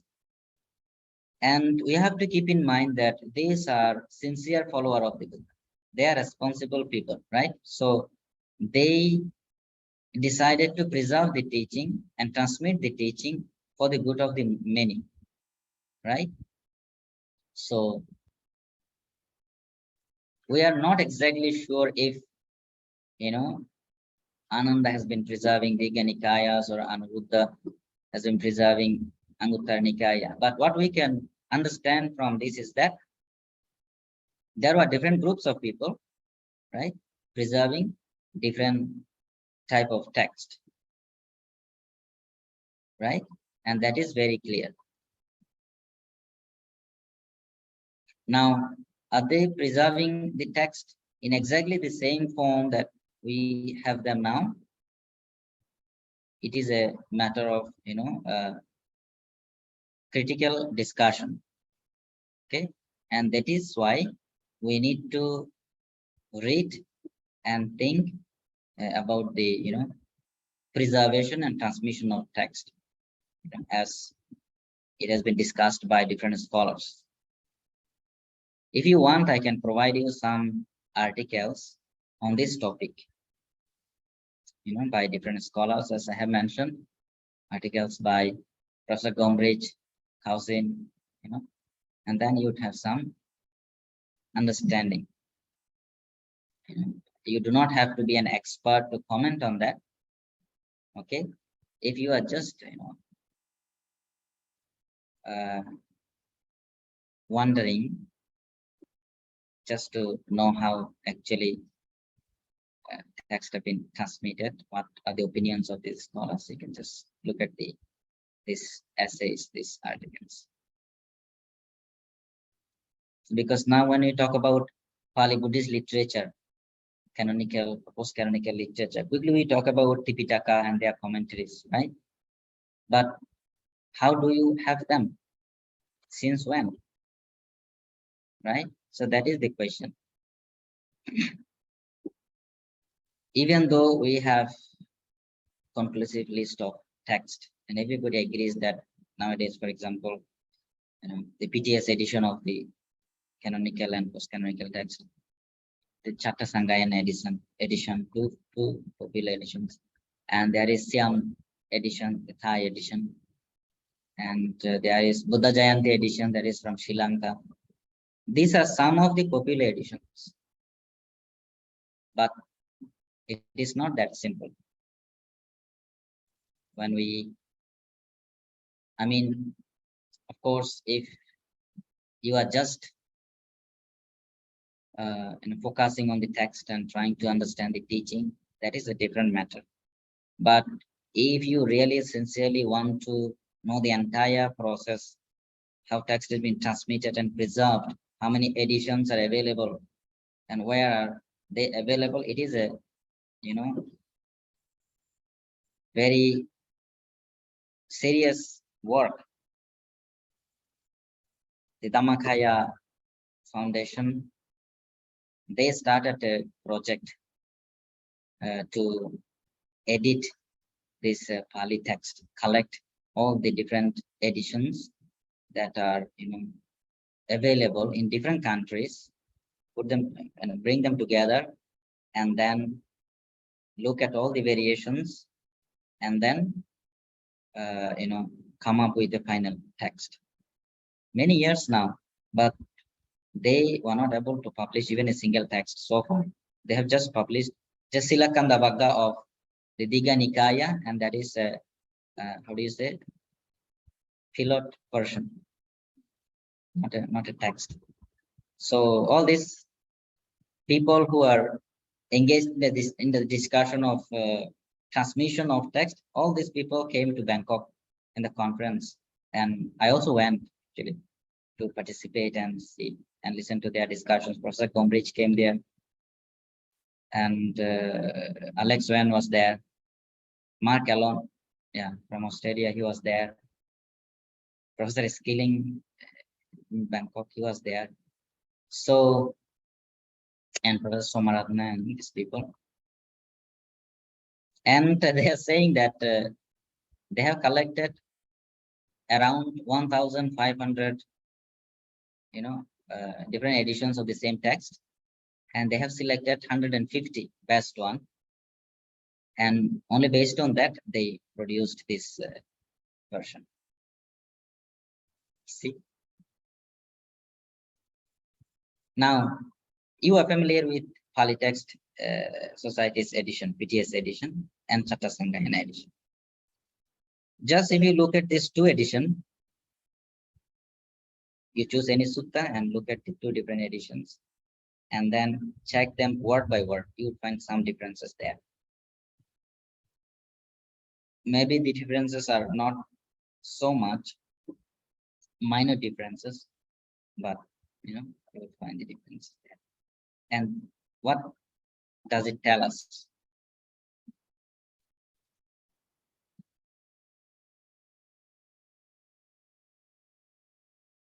Okay, so this is just a matter of scholastic study and serious thinking. And you do not have to make your life so complex going to that direction. So what it shows is that, say it, this can tell you how people have been actually preserving the text. That time they did not have printer and papers. They have to literally write down on leaves, right? Word by word. And you are going to preserve the text belonging to Majjhima Nikaya. To finish writing the copy, how long time do you have to dedicate? It also depends on how many years you can preserve that text. After that, you need to copy again, right? And now this is going on here in this temple. Maybe in the north, in the Chiang Mai area, somebody else is doing the same job, right? And when you compare the Majjhima Nikaya version here and the Majjhima Nikaya version there, and you'd see how they have preserved the text. What are the differences? Maybe somebody wanted to add or delete a certain word for some reason. Or somebody probably understood when copying, understood a word differently. So all kinds of possibilities are there. And on top of everything, how much effort and dedication they put to preserve.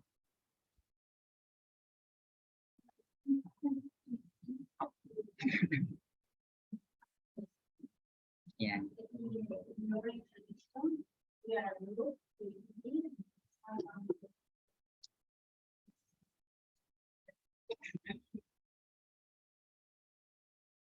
Yes.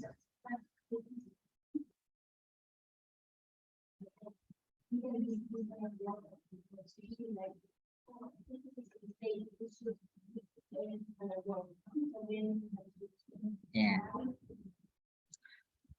But I'm not sure if they have been doing it, alone, all by themselves, There may be somebody to check it.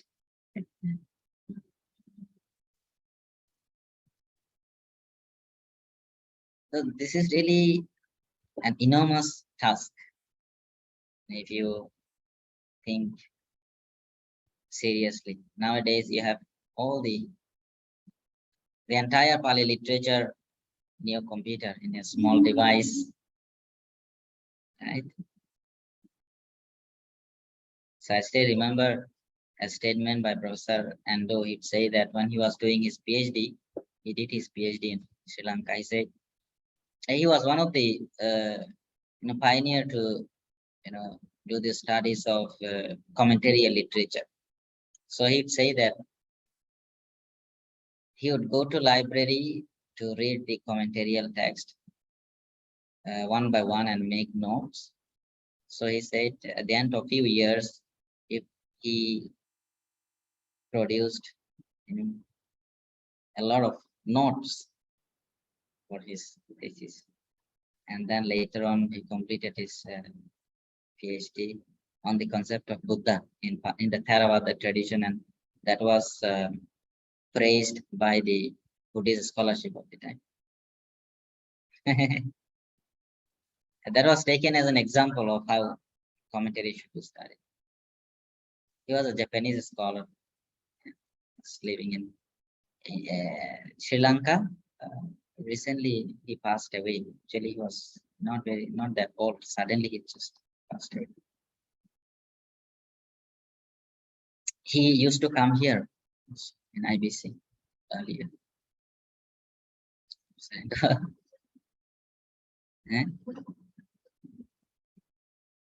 Long time back, once upon a time, when Grace was staying in China.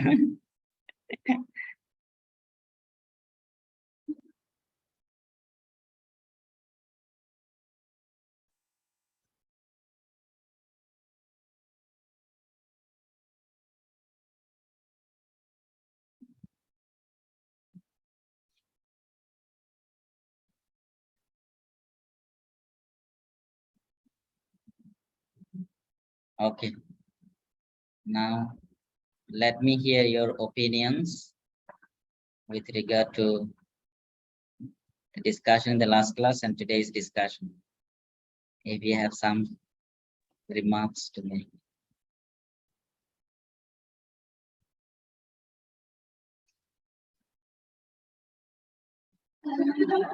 Online students, I'm asking everyone. I'm asking everyone. Teacher. Yes, who is speaking? Teacher, I would like to ask you in terms of Khuddaka Nikaya. We do not know who is speaking, so you need to turn on your video so that everybody can see. Yes, teacher. Yeah. Teachers, Theragatha and Theragatha, which is belong to Khuddaka Nikaya, are also kinds of later development. Also come from? Also kinds of later development. Theragatha and Theragatha, which is belong to Khuddaka Nikaya, are also kinds of later development treatises, teacher. I did not understand the later part. Tipitaka and Theragatha, which is belong to Khuddaka Nikaya, Yes. which are belong to Khuddaka Nikaya. My question is that Tipitaka and Theragatha are also later development treaties after that Buddhist concept. You mean you want to know if they are later edition? Yes. I see. I'm not exactly sure, but I think the Theragatha and Theragatha should be, early text in the Khuddaka Nikaya collection, because the Theragatha and Theragatha represent the expression of the Theras and Theris in the time of the Buddha, right? So I don't find any logic for regarding this text, or taking this text as later edition, because the nature of the text tells us that they should be belong to early time. Thank you, teacher. Unless if you look at the probably style of presentation, Yes, teacher.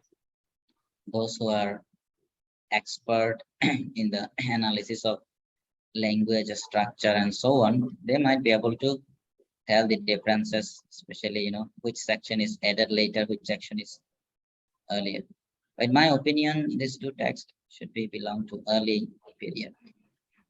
Thank you, teacher. Thank you.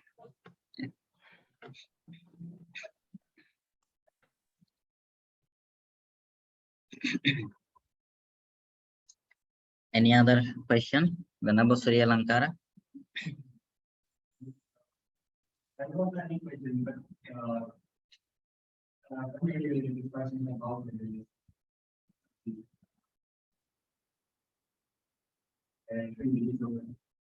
Yeah. So I think it's not only Mm. Mm.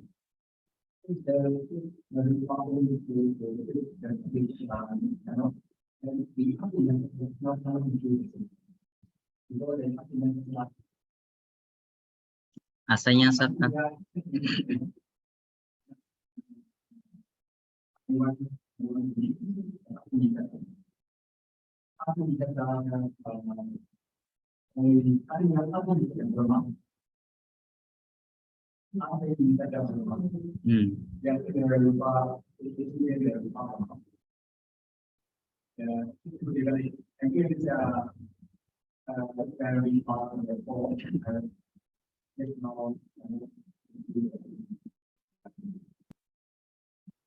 I see.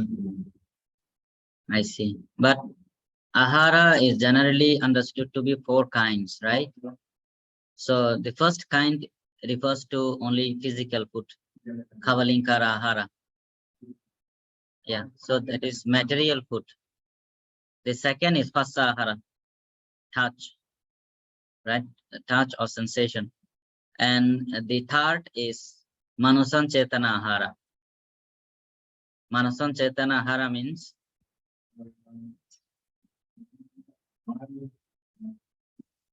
manusanchetana, mental, volitional aspect. It represents volitional aspect. And then last one is vijnana ahara. So that is consciousness.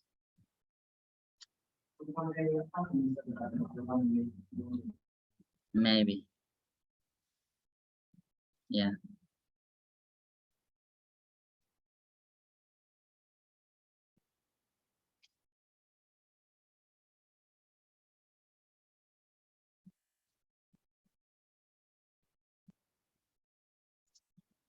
Do you know how to use Chatta Sangayana?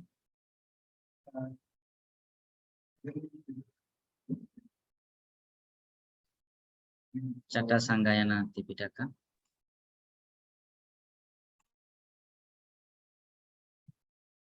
Can you see? This is Chatta Sangayana Tipitaka. If you install this program, Chatta Sangayana Tipitaka 4.0 from internet, you probably can install this software into your computer, or what is called this system? Windows system. For Apple computer, MacBook, maybe it is not available, right? But in the description they say can download. Yeah, so it is difficult, but it is easy, very easy. If you want to download the software and install into your Windows, then you have this window. When you click to that, and then you have a list of text. You click, you can change language also. Okay, first of all, and this is Sutta Pitaka, Digha Nikaya, Sila Kandavagga, right? Double click, and then you have this separate window here, and here you have all the suttas of Silakanda Vagga, 13 suttas, right? 13 suttas. Now we are talking about Sangiti Sutta, that is from Patika Vagga. So you have Sangiti Sutta here. Okay, you click and you have Sangiti Sutta, right? And you have Atthakatha here. Okay, if you want to look at the Atthakatha, click to that. You have a different page. So you have Sangiti Sutta Varnana here, right? And then you have another section here, it's called Tika. Tika is sub-commentary. Okay, this is the sub-commentary, commentary to the Atthakatha, right? So let's try to check this statement. You are talking about Ekakang 303. Now, few things you need to keep in mind. This numbers here within third bracket, square bracket in red, this represent page numbering of PTS edition. Okay, I think this is done by Ananda Jyotibante, probably. I mean this page numbering. But I would say that, you know, if you are making use of this text in your writing anywhere, if you want to put reference, double check these pages. Sometimes there may be some mistakes in the sense that probably it could be that the page, you know, starts with Yathaidam, and then it becomes a different page number, and this would come under different page number. So you are talking about Sabbe Satta Ahara Tipitaka. This is a statement, right? Let's see if there is any explanation provided here. 304, right? When do you get it?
You do not have English translation of this text.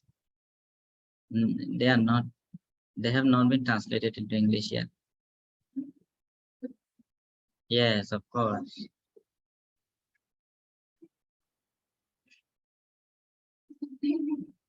Kavalinkarang aharang arabba chetta vibado na katabbo mukhe uppanno khalopi hi tesang ahara kiccang sadeti khalopi hi niraye dukkha vedaniyo hutva paccayo hoti sagge sukha vedaniyo iti kamabhave niparyayena chattaru ahara. Rupa rupa bhavesu tapetva asanyang sesanang tayo asanyanang cheva avasesanancha paccayaharoti imina aharena sabbe satta ahara titikati etang paihang kattetva ayanko avosoti evang niyatanampi attiko avosoti puna uddharanam akatwa sabbe satta ahara titikati dutiya paihang visajese. So what does it mean? Is it referring to 4 types of food?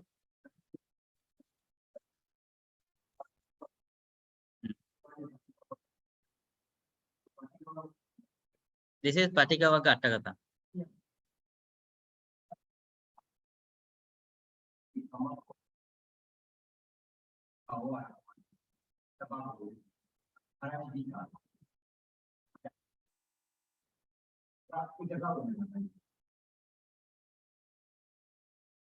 Where is it? Where do you see? You can tell me PTS page number.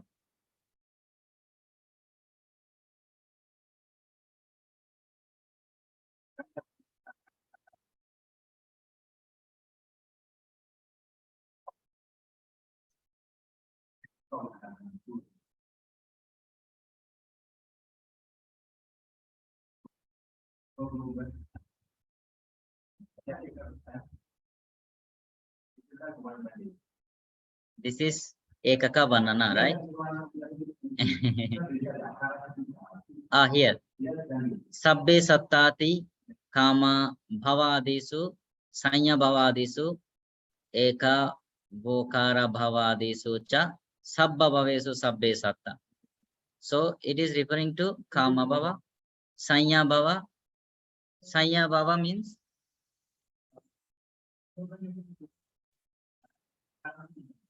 okay, next sentence. Sabbe aharati tikati aharato thiti ete santi aharatitika iti sabba sattanang thiti hetu aharo nama eko dhammo amhakam sattara yatavato yatva sammadakatu avasoti dipeti. Nano chayavang sante yang guttang sanya satta deva heduka anahara apassakati adi. This is from Vibhanga.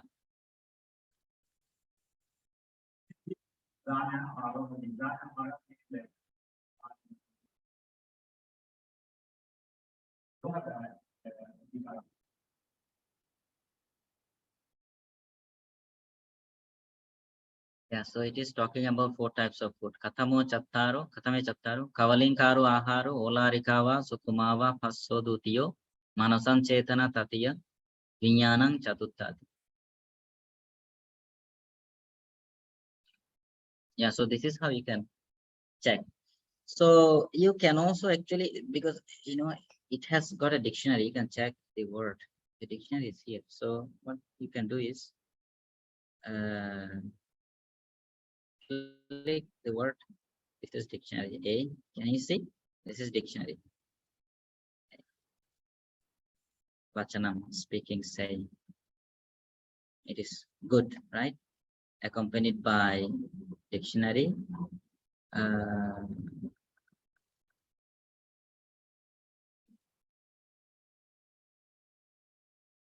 Kavalinkaro, for example. You want to know this word.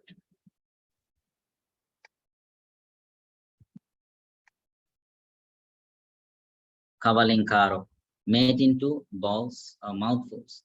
So it is referring to physical food. Yeah.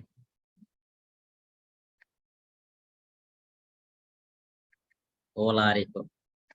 Olarika means coarse, material, gross.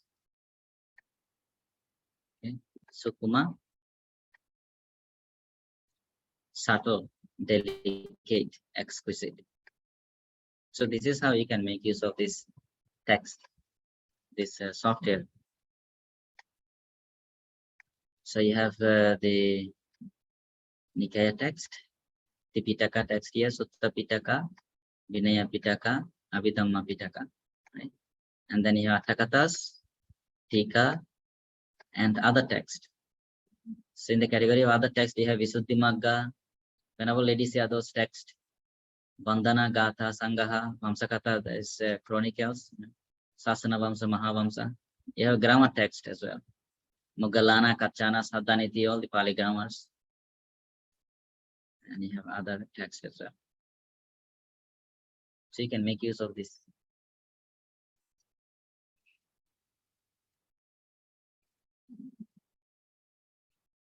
Yes. Any other thing?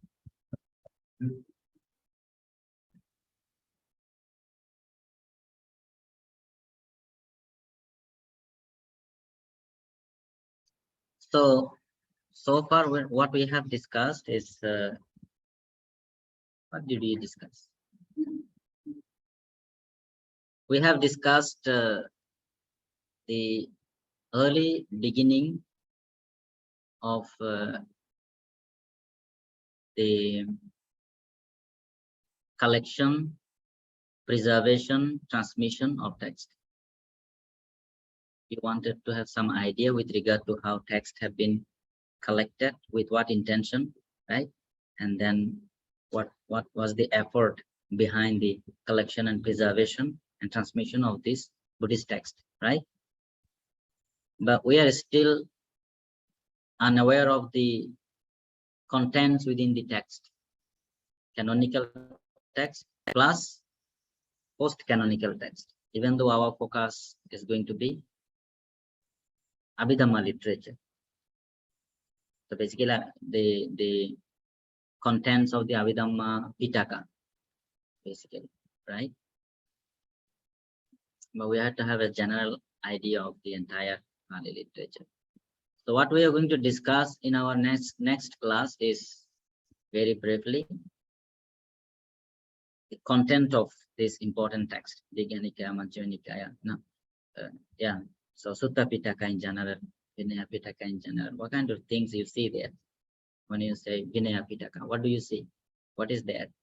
When you say Sutta Pitaka, you know, more or less you have some idea about Sutta Pitaka, right?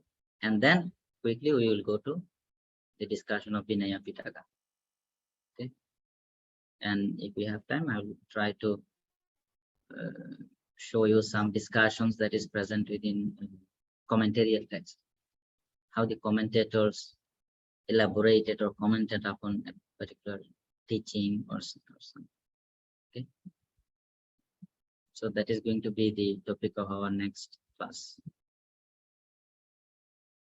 With this, we are going to end our class. Thank you very much. See you again. Bye-bye.